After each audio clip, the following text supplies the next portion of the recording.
আসসালামু আলাইকুম ওরহমতুল্লাহ। আশা করি আল্লাহর দয়া ও অশেষ রহমতে আপনারা সকলেই ভালো আছেন। আপনাদের জন্য নিয়ে এলাম ইসলামিক রোমান্টিক গল্প। আশা করি আপনাদের কাছে অনেক ভালো লাগবে। আমার নাম মোহাম্মদ নাইম, আমার বয়স 22 বছর। বাদবাকি পরিচয় গল্পের মধ্যে জানতে পারবেন ইনশাআল্লাহ।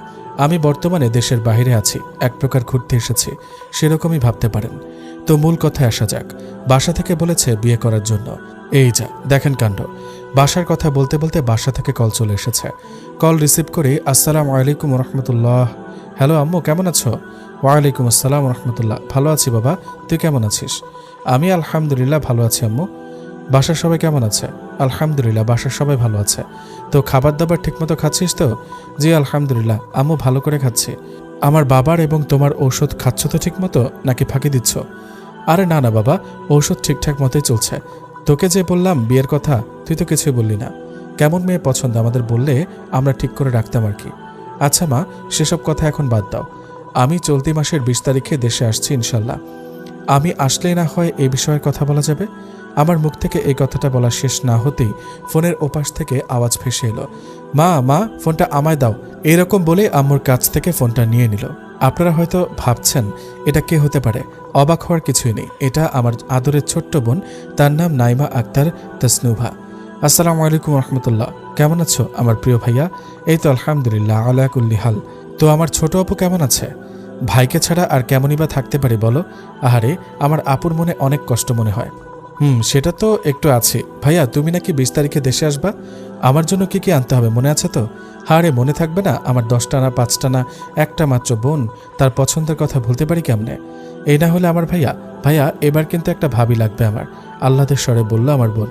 কেন, ভাবি আছে তো একটা, আরেকটা লাগবে কেন? আরে ওইটা তো বড় ভাবি। আমার আরও একটা বান্ধবীর মতো ভাবি লাগবে, যার সাথে আমি সবসময় মজা করব, হাসি খুশিতে মেতে থাকবো এবং দুষ্টুমিও করব।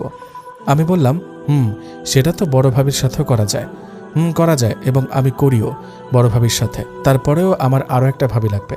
তারপরে আমরা 3 জন একসাথে হাসি মজা দুষ্টুমি করবো ইনশাল্লাহ। আচ্ছা বাবা চুপ কর, আমি বাসায় আসি, তারপর তোকে একটা বান্ধবীর মতো ভাবি এনে দেবো ইনশাল্লাহ। তোরা শুধু আল্লাহর কাছে দোয়া কর, তিনিই ব্যবস্থা করবেন ইনশাল্লাহ। এই বলে ফোন রেখে দিলাম। নাইম তারপর নাস্তা করে বাসার জন্য কিছু কেনাকাটা করতে বের হলো। মাঝপথে একটা কল এলো। ফোনের স্ক্রিনের দিকে তাকাতেই তার মুখে দৃঢ়তা স্পষ্ট ভেসে উঠল। ফোন রিসিভ করে ওয়ালাইকুম আসসালাম। আলহামদুলিল্লাহ ভালো। সব কাজ ঠিকঠাকভাবে আগাচ্ছে তো? জি আলহামদুলিল্লাহ খুব ভালো এবং সুন্দরভাবে আগাচ্ছে। বেস্ট অফ লাক, আপডেট দিতে থাকেন। এই বলে ফোন রেখে দিলাম। নাইম মার্কেটে গিয়ে কেনাকাটা শেষ করে বাসায় চলে এলো। দেখতে দেখতে সেই খুশির দিনটা চলে এলো। হ্যাঁ, ঠিকই ভাবছেন, আজকে আমি বাসায় যাব। বাড়িতে বইছে খুশির জোয়ার, কেননা বাড়ির ছেলে বাড়ি ফিরছে আজ। মা আমার অনেক খুশি, বোন তো আরও বেশি। সে নাকি বায়না ধরেছে এয়ারপোর্টে আসবে তার ভাইয়াকে আনতে। আর মায়ের কথা কি বলবো, এমন ভাব করছে যেন আমি 10 বছর পর বাসায় যাচ্ছি। কিন্তু আমি তো বাইরে আসছি মাত্র 3 মাস হলো।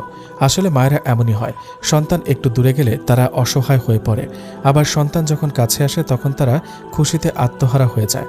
এই তো সকাল থেকে অনেকবার কল দিয়ে ফেলেছে, কখন বাসায় পৌঁছাবো, কখন বের হব, কয়টার ফ্লাইট, বিমান কয়টায় ল্যান্ড করবে, নাস্তা কি তৈরি করবে, এইসব বলেই পাগল করে দিচ্ছে। আম্মুকে কল করলাম। আসসালামু আলাইকুম আম্মু, কেমন আছো? আলহামদুলিল্লাহ ভালো আছি। তুই কেমন আছিস বাবা? আলহামদুলিল্লাহ ভালো আছি আম্মু।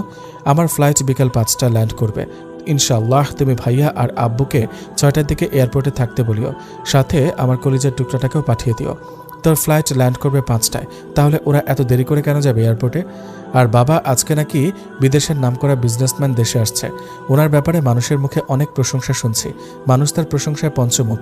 বিদেশে নাকি তার অনেক বড় নিজের বিজনেস আছে, যেটা সে নিজ হাতে গড়ে তুলেছে। আশ্চর্যজনক কথা হলো, সে ছেলেটা নাকি আমাদেরই দেশের। এখানেও নাকি তার একটা কোম্পানি খুলবে। তোর বাবা আর ভাইয়া বলেছে ওরা নাকি ওনার সাথে কোম্পানির প্রজেক্ট নিয়ে ডিল করবেন। আমিও বললাম ঠিক আছে, ওনার সাথে কাজ করাটা আমাদের সৌভাগ্য। সে তো আমাদের দেশের গৌরব, তাই না? মা, আমি জানি উনি আজকে দেশে আসবেন, এয়ারপোর্টে অনেক ঝামেলা হবে, তাই তো আমাকে নিতে একটু দেরি করে আসতে বললাম। আম্মুর সাথে কথা শেষ করে ফোন রেখে দিলাম। পাশে ফিরে বললেন, দেখুন আপনি সেখানে গিয়ে কোনো রকম ভুল করবেন না, আর আপনি সেখানে থাকবেন। আমার বন্ধুর পরিচয়ে আমাকে আপনি করে বলবেন না, আমিও আপনাকে আপনি করে বলবো না। খুব সাবধানতার সহিত পদক্ষেপ নিতে হবে। সময় আসলে সবাই জানতে পারবে ইনশাল্লাহ। পাশে থাকা লোকটি সম্মতি জানালেন। তিনি দেখলেন মুখে এক চিলতে হাসি রেখা, এ যেন অন্যরকম ব্যক্তিত্বের পরিচয়। মুখে রয়েছে দৃঢ়তা, ওনার মুখাবয়বে জানান দিচ্ছে নতুন এক পদক্ষেপের আভাস। পাশে থাকা লোকটিকে দেখে মনে হচ্ছে সে যেন কথাগুলো ভালো করে মন দিয়ে আয়ত্তে আনার চেষ্টা করছে, এ যেন কোনো এক নিত্য নতুন অধ্যায়। এসবের মধ্যে বিমানে হালকা নাস্তা করে গল্প করতে লাগলাম। এরই মধ্যে বিমান এয়ারপোর্টে ল্যান্ড করল। বিমান থেকে নামতেই 5টা বেজে গেল। বাইরে বের হতে আরও 40 মিনিট সময় লাগবে। তারপর বাইরে এসে দেখতে পেলাম আমার ভাইয়া এবং আব্বুকে। তাদের সাথে কুশল বিনিময় করে পরিচয় করিয়ে দিলাম। বাবা, ভাইয়া, ও হলো আমার বন্ধু মোহাম্মদ রিমন। রিমন ওনারা হলেন আমার বাবা এবং ভাইয়া। রিমন সালাম দিল। আব্বু সালামের উত্তর দিয়ে বললেন, কেমন আছো বাবা? বাসার সবাই কেমন আছে? জি আলহামদুলিল্লাহ ভালো আছে। বাসার সবাইও ভালো আছে। তারপর আমি বললাম, বাবা, বনুকে সহ আসতে বলেছিলাম, ও কই? ও তো গাড়িতেই বসে আছে, এত মানুষের ভিড়ে বের না হওয়াই ভালো। তারপর আমি গাড়ির সামনে যেতেই আমার বনুটা আমাকে সালাম দিয়ে জড়িয়ে ধরল। ওর সাথে কুশল বিনিময় শেষ করে গাড়িতে উঠে বসলাম। আমার কলিজাটা আমার পাশে বসলো, আমার এক হাত জড়িয়ে। রিমনকে বললাম সামনের সিটে বসতে। গাড়ি চলছে আপন গতিতে। আমার বনুটা শুধু আমার হাতটা জড়িয়ে কাঁধে মাথা রেখে বসে আছে, কোনো কথা বলছে না। আমার পরিবারের পর্দার বিষয়ে কেউ গাফেলতি করতে পারে না। অন্য সব বিষয়ে তেমন গুরুত্ব না দিলেও পর্দার গুরুত্বটা অপরিসীম। টিং টিং কলিং বেলের শব্দ পেতে মা এসে দরজা খুলে দিল। আসসালামু আলাইকুম রহমতুল্লাহ। কেমন আছো আম্মু? ওয়ালাইকুম আসসালাম রহমতুল্লাহ। আলহামদুলিল্লাহ ভালো আছি বাবা, তুই কেমন আছিস? আলহামদুলিল্লাহ আমিও ভালো আছি। কুশল বিনিময় শেষে মা এবং বোন লাগেজ নিয়ে ভিতরে চলে গেল। আমি, রিমন, বাবা এবং ভাইয়া সহ সোফায় বসলাম। ভাইয়া বলল, তো ভাই, তোদের আর কি অবস্থা? সফর কেমন কাটছিল? কিছু তো বললি না। আলহামদুলিল্লাহ খুব ভালো লাগছিল ভাইয়া। সত্যি ওখানে গিয়ে আল্লাহর অনেক সুন্দর সুন্দর সৃষ্টিকুল দেখার সুযোগ হলো। অনেক কিছু দেখলাম, অনেক কিছু জানলাম।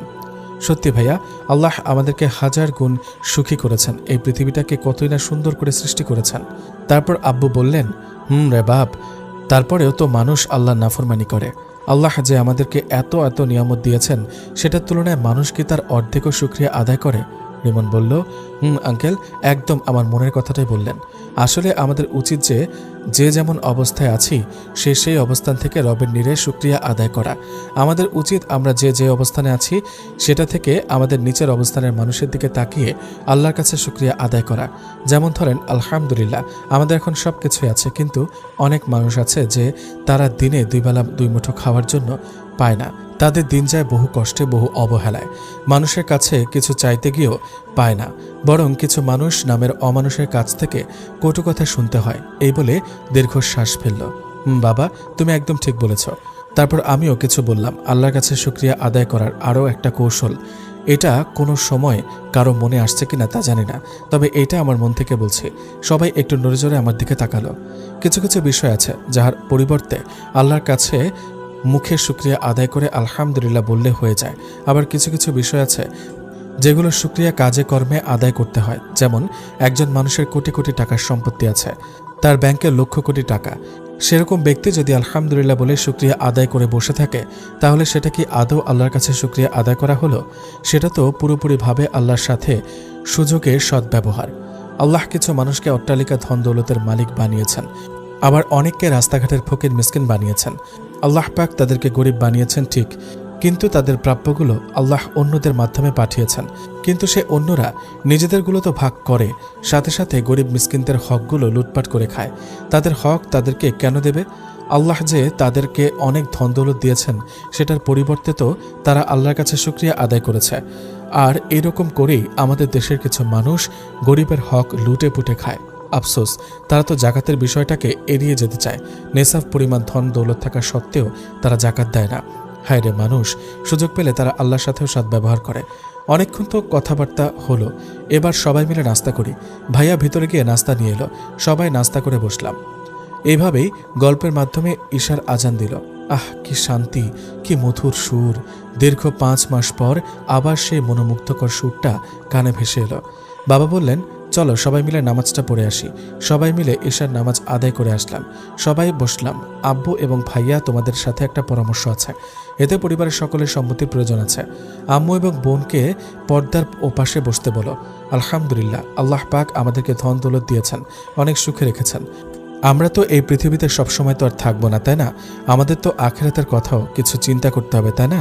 সেজন্য আমি খেয়াল করেছি যে আমাদের পরিবারের পক্ষ থেকে সদকায়ে জারিয়া হিসেবে একটা মাদ্রাসা দেব। কি বলো সবাই? এখানে সবার মতামতের ভিত্তিতে পদক্ষেপ নেওয়া হবে ইনশাআল্লাহ। সদকায়ে জারিয়া এমন একটা নফল ইবাদত যার সওয়াব এবং প্রক্রিয়া মৃত্যুর পরেও দান করা ব্যক্তির কবরে যেতে থাকে। সুবহানাল্লাহ। আল্লাহ সুবহানাহু ওয়া তাআলা দুনিয়াকে মুসলিমদের জন্য যতটা কঠিন করেছেন তার চেয়েও বেশি সহজ করে দিয়েছেন। কোনো একটা গুনাহের দরজা এক দিক দিয়ে, সেটা আবার ক্ষমা করিয়ে নেওয়ার দরজা 10 দিকে খুলে দিয়েছেন এবং রেখেছেন ক্ষমা চাওয়া ব্যক্তির জন্য অসংখ্য পুরস্কার এবং তাদেরকে দেবেন অধিক প্রতিদান। দেখেন, আল্লাহ পাক আমাদেরকে স্বল্প আমলে অধিক সওয়াব লাভ করার সুযোগ করে দিয়েছেন। এখানে কিছু আমল তুলে ধরা হলো, যেমন হযরত মাকাল ইবনে ইয়াসার রাদিয়াল্লাহু তাআলা আনহু থেকে বর্ণিত, রাসূল সাল্লাল্লাহু আলাইহি ওয়াসাল্লাম ইরশাদ করেন, যে ব্যক্তি সকালে 3 বার এই দোয়াটি পড়ার পর সূরা হাশরের শেষের 3 আয়াত একবার পাঠ করবে, আল্লাহ তাআলা তার জন্য 70,000 ফেরেশতা নিযুক্ত করবেন, যারা সন্ধ্যা পর্যন্ত তার জন্য রহমতের দোয়া করতে থাকবে। আর যদি সে ব্যক্তি ওই দিন মারা যায় তাহলে সে শহীদী মৃত্যু লাভ করবে। অনুরূপভাবে যে ব্যক্তির সন্ধ্যায় এই আমল করবে সেও উক্ত সম্মানের অধিকারী হবে। তিরমিজি শরীফে হাদিস নাম্বার 2/120। দোয়াটি হলো, আউযু বিল্লাহিস সামিউল আলিম মিনাশ শাইতানির রাজিম। আমর ইবনে সুয়াইব রাদিয়াল্লাহু তাআলা আনহু থেকে বর্ণিত, রাসূল সাল্লাল্লাহু আলাইহি ওয়াসাল্লাম ইরশাদ করেন, যে ব্যক্তি সকাল ও সন্ধ্যায় 100 বার সুবহানাল্লাহ পড়বে তাকে 100 কবুল হজের সওয়াব দান করা হবে এবং 100 বার আলহামদুলিল্লাহ পড়বে তাকে 100 ঘোড়ার পিঠে যত মাল বহন করা যায় ওই পরিমাণ মাল আল্লাহর রাস্তায় দান করার সওয়াব দেওয়া হবে এবং 100 বার লা ইলাহা ইল্লাল্লাহ পড়বে তাকে ইসমাইল আলাইহিসসালামের বংশের 100 গোলাম আযাব করার সওয়াব দেওয়া হবে এবং 100 বার আল্লাহু আকবার পড়বে তাকে এত বেশি সওয়াব দেওয়া হবে যার সমান সওয়াব ওই দিনে আর কেউ উপার্জন করতে পারবে না। তিরমিজি শরীফে হাদিস নাম্বার 2/185। এরকম রয়েছে আরও বহু আমল যা দ্বারা শেষ নবীর উম্মতগণ অল্প আমলে অধিক সওয়াবের অধিকারী হবে। আল্লাহ আমাদের সকলকে এই ছোট ছোট আমলগুলো করার তৌফিক দান করুন। আমিন সুম্মা আমিন। উপস্থিত সবাই বললেন, এটা তো অত্যন্ত ভালো কাজ। একটা মাদ্রাসা দিলে সওয়াবও হলো, আবার মানব সমাজের কল্যাণও হলো। বাবা, আমি চাচ্ছি কি মাদ্রাসাটা মহিলা মাদ্রাসা দিলে ভালো হয়। এক পাশে নুরানি থাকবে, তার উপর দ্বিতীয় তলায় থাকবে মহিলা হিফজ বিভাগ এবং অন্য পাশে থাকবে মহিলা কিতাবখানা। আশেপাশে অনেক মাদ্রাসা আছে পুরুষদের জন্য, কিন্তু মহিলাদের জন্য আলাদা তেমন কোনো মাদ্রাসা আমাদের আশেপাশে নেই। আমাদের সমাজের মা বোনরা দিনী শিক্ষার ক্ষেত্রে একদম পিছিয়ে রয়েছে। আধুনিকতার নামে জাহান্নামের যে সার্টিফিকেটটা বিনামূল্যে পাওয়া যায় তারা সেটার পেছনে ছুটছে। আদৌ কি তারা নিজেদের গন্তব্যের দিকে অগ্রসর? তারা তো আধুনিকতার দোহাই দিয়ে আল্লাহর বিধান এবং নবী রাসূলগণের দেখানো পথ থেকে দূরে চলে যাচ্ছে। এসব কিছু যদি নিয়ন্ত্রণে নিতে চাই তাহলে আগে বাংলাদেশের শিক্ষা ব্যবস্থা পুরো চেঞ্জ করতে হবে, নিয়ে আসতে হবে ইসলামী শিক্ষা ব্যবস্থা। তাহলে আমাদের দেশ থেকেই ইসলাম প্রচার করা সম্ভব। 90% মুসলমানের দেশে যদি ইসলামী কোনো কার্যক্রম না থাকে তাহলে মানুষ তো গুমরাহির দিকে যাবেই। স্কুল কলেজ ইউনিভার্সিটি তো অনেক আছে, সেখানে কি ইসলামের কোনো ছিটাফোঁটা আছে? সেখানে তো রাত বিরাতে ছেলে মেয়ে মাহারাম গায়রে মাহারাম কোনো চিহ্ন নেই। তারা দিব্যি ঘুরে বেড়াচ্ছে, ছেলে মেয়ে ফ্রেন্ডশিপের নামে অবাধ মেলামেশা করছে। মেয়েরা ফ্রেন্ডশিপের নামে তাদের সতীত্ব নষ্ট করছে তাদের স্বামীর হক নষ্ট। এইসব কথা বলতে বলতে নাইমের চোখ দিয়ে 2 ফোঁটা অশ্রু গড়িয়ে পড়ল। এই সব কিছু বিবেচনা করে আমি সিদ্ধান্ত নিয়েছি যে মাদ্রাসা দিলে একটা মহিলা মাদ্রাসা দেব। আচ্ছা বাবা, বলতে পারবে আমাদের গ্রামে কয়জন হাফেজা আছে? হাফেজ হয়তো অনেক পাবা, কিন্তু হাফেজা পাওয়া বড় কঠিন। তারা মেয়ে বলে কি তাদের হাফেজা হওয়ার ইচ্ছা থাকতে পারে না? বাবা, ঠিক বলেছিস। আসলে সবাই যদি এইভাবে ভেবে দেখত তাহলে আমাদের দেশে দ্বীনি শিক্ষা দিয়ে আরো অনেক দূর এগিয়ে যেত। তো বাবা, সবাই এখন বলো সিদ্ধান্তটা কেমন? কারো কোনো পরামর্শ থাকলে দিতে পারো। সবাই বলল, আলহামদুলিল্লাহ, খুব ভালো এবং সুন্দর সিদ্ধান্ত। ভাইয়া, তাহলে তুমি উকিল ডেকে ওই যে মেন রোডের পাশে আমাদের যে বড় জায়গাটা আছে সেটার কাগজপত্র ঠিক করো। তারপর আমি ইঞ্জিনিয়ার এনে মাদ্রাসায় কিভাবে নির্মাণ করা যায় সেটা নিশ্চিত করবো ইনশাল্লাহ। এই যা, গল্প বলতে বলতে আমার পরিবারের সাথে আপনাদের পরিচয় করে দিতে ভুলে গেলাম। আমার বাবার নাম রহমতুল্লাহ, তিনি পেশায় একজন বিজনেসম্যান। ভাইয়াও আব্বুর সাথে বিজনেস দেখাশোনা করে। আমার বড় ভাইয়ের নাম মোহাম্মদ এমদাদুল্লাহ এবং আমার মায়ের নাম জান্নাতুল ফেরদৌস ঝর্ণা, তবে সবাই ঝর্ণা বলেই ডাকে। আমার মা একজন গৃহিণী। আমার ঘরে আছে মা, বাবা, ভাই বোন ও একমাত্র ভাবি। অবশ্য ভাবি হলেন একজন আলেমা। আমার ভাইয়াও দাওরায়ে হাদিস মাস্টার্স শেষ করেছে। তিনি বিয়ে করেছেন 8 মাস চলমান। ইতিমধ্যেই ভাবি ওনার স্বভাব চরিত্র আচার আচরণের মাধ্যমে সবার মন জয় করে নিয়েছেন আলহামদুলিল্লাহ। এই 8 মাসে তিনি সংসারের অনেকটা দায়িত্ব নিজের কাঁধে তুলে নিয়েছেন, নিজের মতো করে সংসারটাকে সাজিয়েছেন। মা তো সবসময় বলেন তিনি তাহাজ্জুদে আল্লাহর কাছে এরকম একটা মেয়ে চেয়েছিলেন। তো মূল গল্পে যাওয়া যাক। মা বলল ডাইনিং রুমে খাবার দিয়েছে, সবাইকে ডিনার করার জন্য ডাকছে। এতক্ষণ মা সামনে আসেনি, কিন্তু এখন এলো। মাকে রিমনের সাথে পরিচয় করিয়ে দিলাম। কুশল বিনিময় করে সবাই ডিনার করার জন্য ডাইনিং রুমে চলে এলাম। এসেই দেখি রকমারি আইটেম দিয়ে ডাইনিং টেবিলটা সাজানো। সবই তো আমার পছন্দের ডিশ। চিকেন, পোলাও, গরুর কালাভুনা, খাসির কোরমা, আরও অনেক আইটেম। ক্ষুধাও অনেক পেয়েছিল, সারাদিন তেমন কিছু খাওয়া হয়নি। তার উপর পছন্দের সব আইটেম, তাও আবার দীর্ঘ 5 মাস পর। মায়ের হাতের রান্না, সব মিলিয়ে একদম পারফেক্ট। 7-5 না ভেবে বিসমিল্লাহ বলে খাওয়া শুরু করলাম। রিমন এবং আমার যত্নের কোনো ত্রুটি রাখেননি আমার মা। রিমন ও আমার বাড়ি এসে খুব খুশি। খাওয়া দাওয়া শেষ করে যে যার মতো শুতে চলে গেল। রিমনকে গেস্ট রুমটাতে শোয়ার ব্যবস্থা করে দিল। ও ঠিকঠাক মতো শুতে পেরেছে কিনা দেখে আমিও রুমে চলে গেলাম। রাত 4টায় ঘুম ভেঙে গেল। তারপর উঠে অজু করে জায়নামাজ নিয়ে তাহাজ্জুদের নামাজের জন্য দাঁড়িয়ে গেলাম। নামাজ শেষ করে কিছুক্ষণ আল্লাহর দরবারে কান্নাকাটি করলাম। অতঃপর ফজরের আজান দিল। সবাই ঘুম থেকে উঠে গেল। আমরা ছেলেরা মসজিদে চলে গেলাম। মেয়েরা বাসায় সালাত আদায় করে নিল। মসজিদ থেকে এসে সবাই নাস্তার টেবিলে বসলাম। মা নাস্তা নিয়ে এলো। নাস্তা করে আমরা 4 জনই বাহিরে বের হলাম ভোরের প্রশান্তিটা উপভোগ করার জন্য। বাহিরে কি যে শান্তি! স্নিগ্ধ শীতল বাতাস মনকে করে তোলে আরও আনন্দময় ও প্রশান্তিদায়ক। চারিদিকে সবুজ লতাপাতায় গেরুয়া ভোরের স্নিগ্ধ বাতাস এবং পাখির কিচিরমিচির শব্দ সবকিছু মিলিয়ে যেন প্রকৃতি জানান দিচ্ছে এ এক সুন্দরতম অনুভূতি, যা কেবল মনে প্রাণে উপভোগ করা যায়। সকল পাখিরা যেন নতুন সকালটাকে স্বাগত জানাচ্ছে। সত্যি আল্লাহর নিয়ামাহ আমাদের সামনে এক এক করে এক এক রূপ নিয়ে আসে। আর এই সময় মন থেকে এমন একটা শব্দই আসে, আলহামদুলিল্লাহ। মন চায় শুধু আল্লাহর জিকির করতে থাকি। আপনাদের তো বলাই হয়নি, আমাদের গ্রামের বাড়ি হলো চট্টগ্রাম। লোকমুখে শোনা যায় আমাদের চট্টগ্রাম নাকি বাংলাদেশের সেরা কিছু জেলার মধ্যে অন্যতম। আবার এটা মনে করবেন না যে উনি মনে হয় নিজের জেলার প্রশংসা একটু বেশিই করছে নিজের গ্রাম বলে। আসলে তেমন কিছু না, এটা আমি বলি না, বিভিন্ন জেলার মানুষেরা নিজের মুখেই বলে। চারিদিকে সবুজ লতাপাতা, পাহাড় এবং সমুদ্র সৈকত, আরও রয়েছে অসংখ্য জায়গা। এই সব কিছু মিলেই নাকি আমাদের চট্টগ্রাম জেলা বেস্ট। প্রিয় শ্রোতাগণ, আমার জেলায় আপনাদের আমন্ত্রণ রইল। যে কোনো সময় সুযোগ পেলে সফর করে যাবেন, ইনশাআল্লাহ খুব ভালো লাগবে। কোনো সময় আপনাদের মেহমানদারি করার সুযোগ দিয়েন।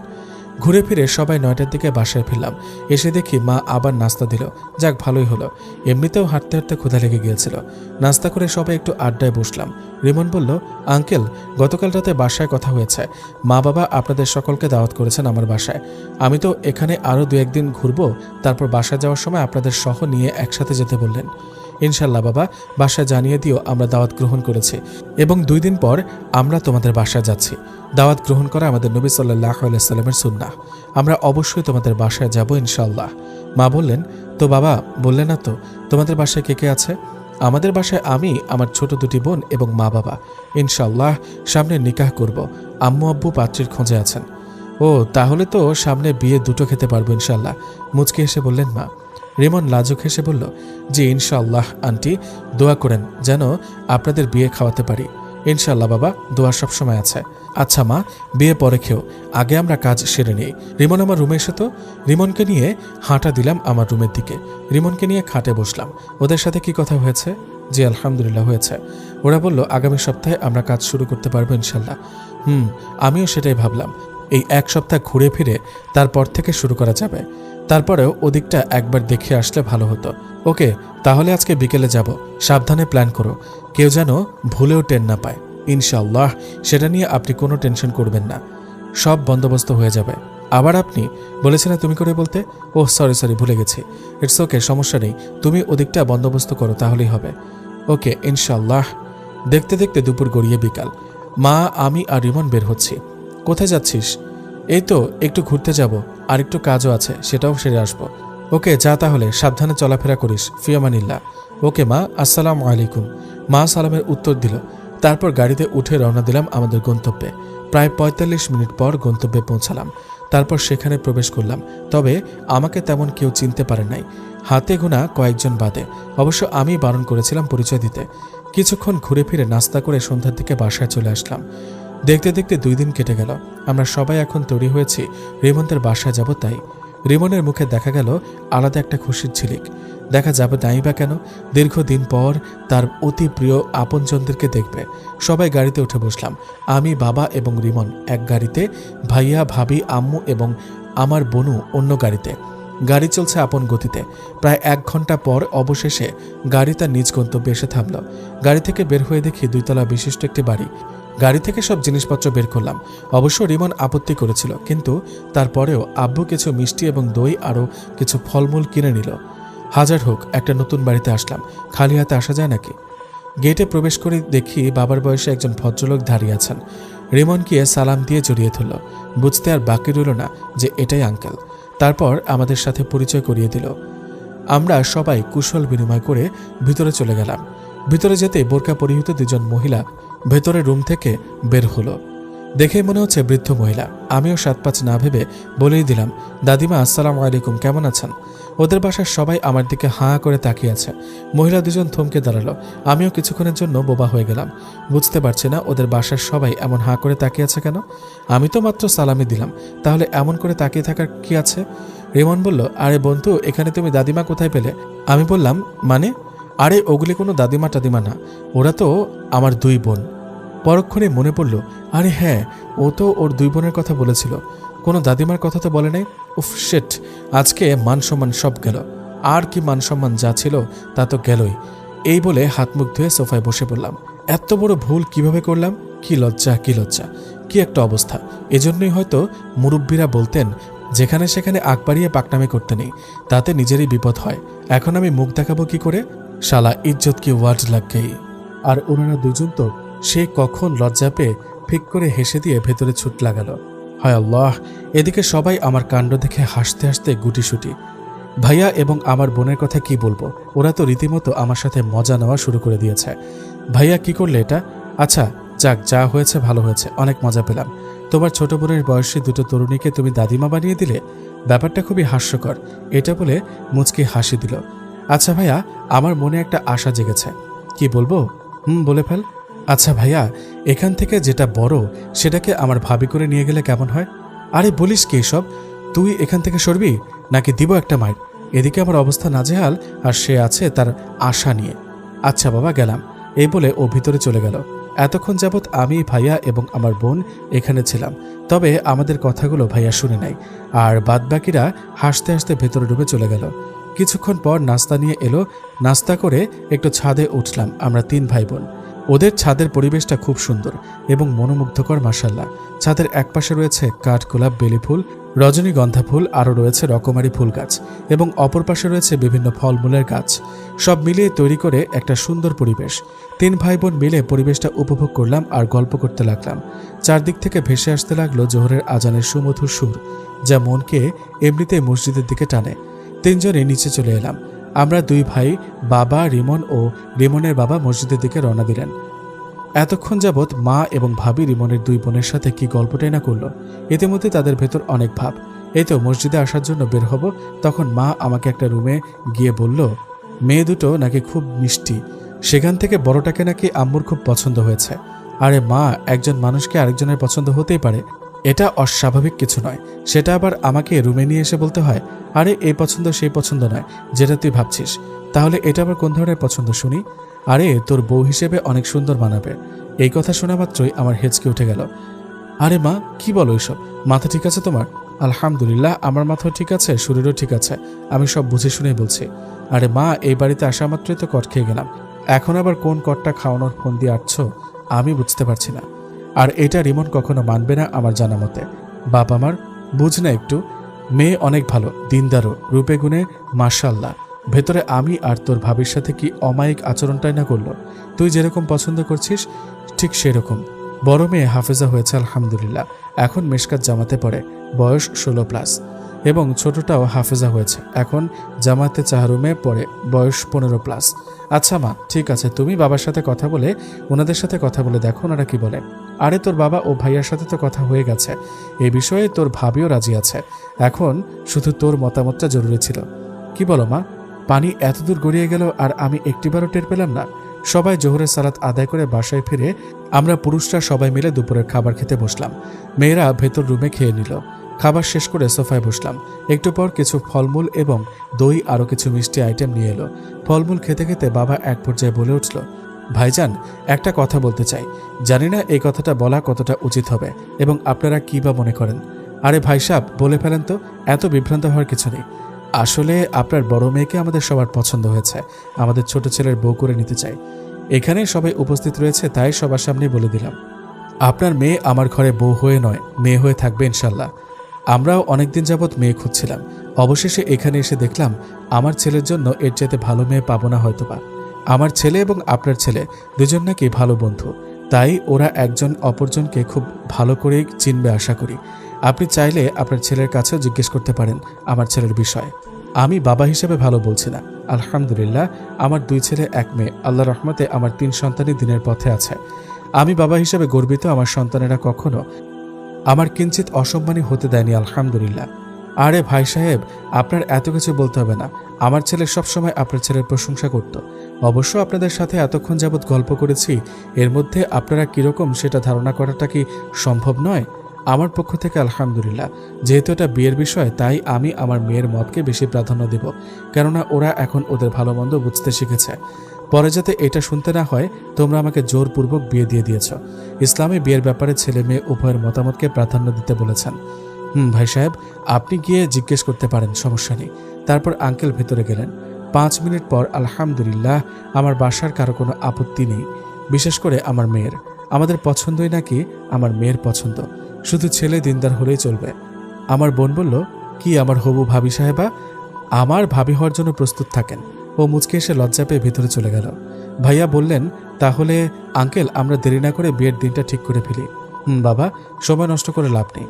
তারপর বাবা বললেন, সামনের বৃহস্পতিবারে আমার চাচাতো ভাই তার পরিবার নিয়ে দেশে আসবে ইনশাল্লাহ।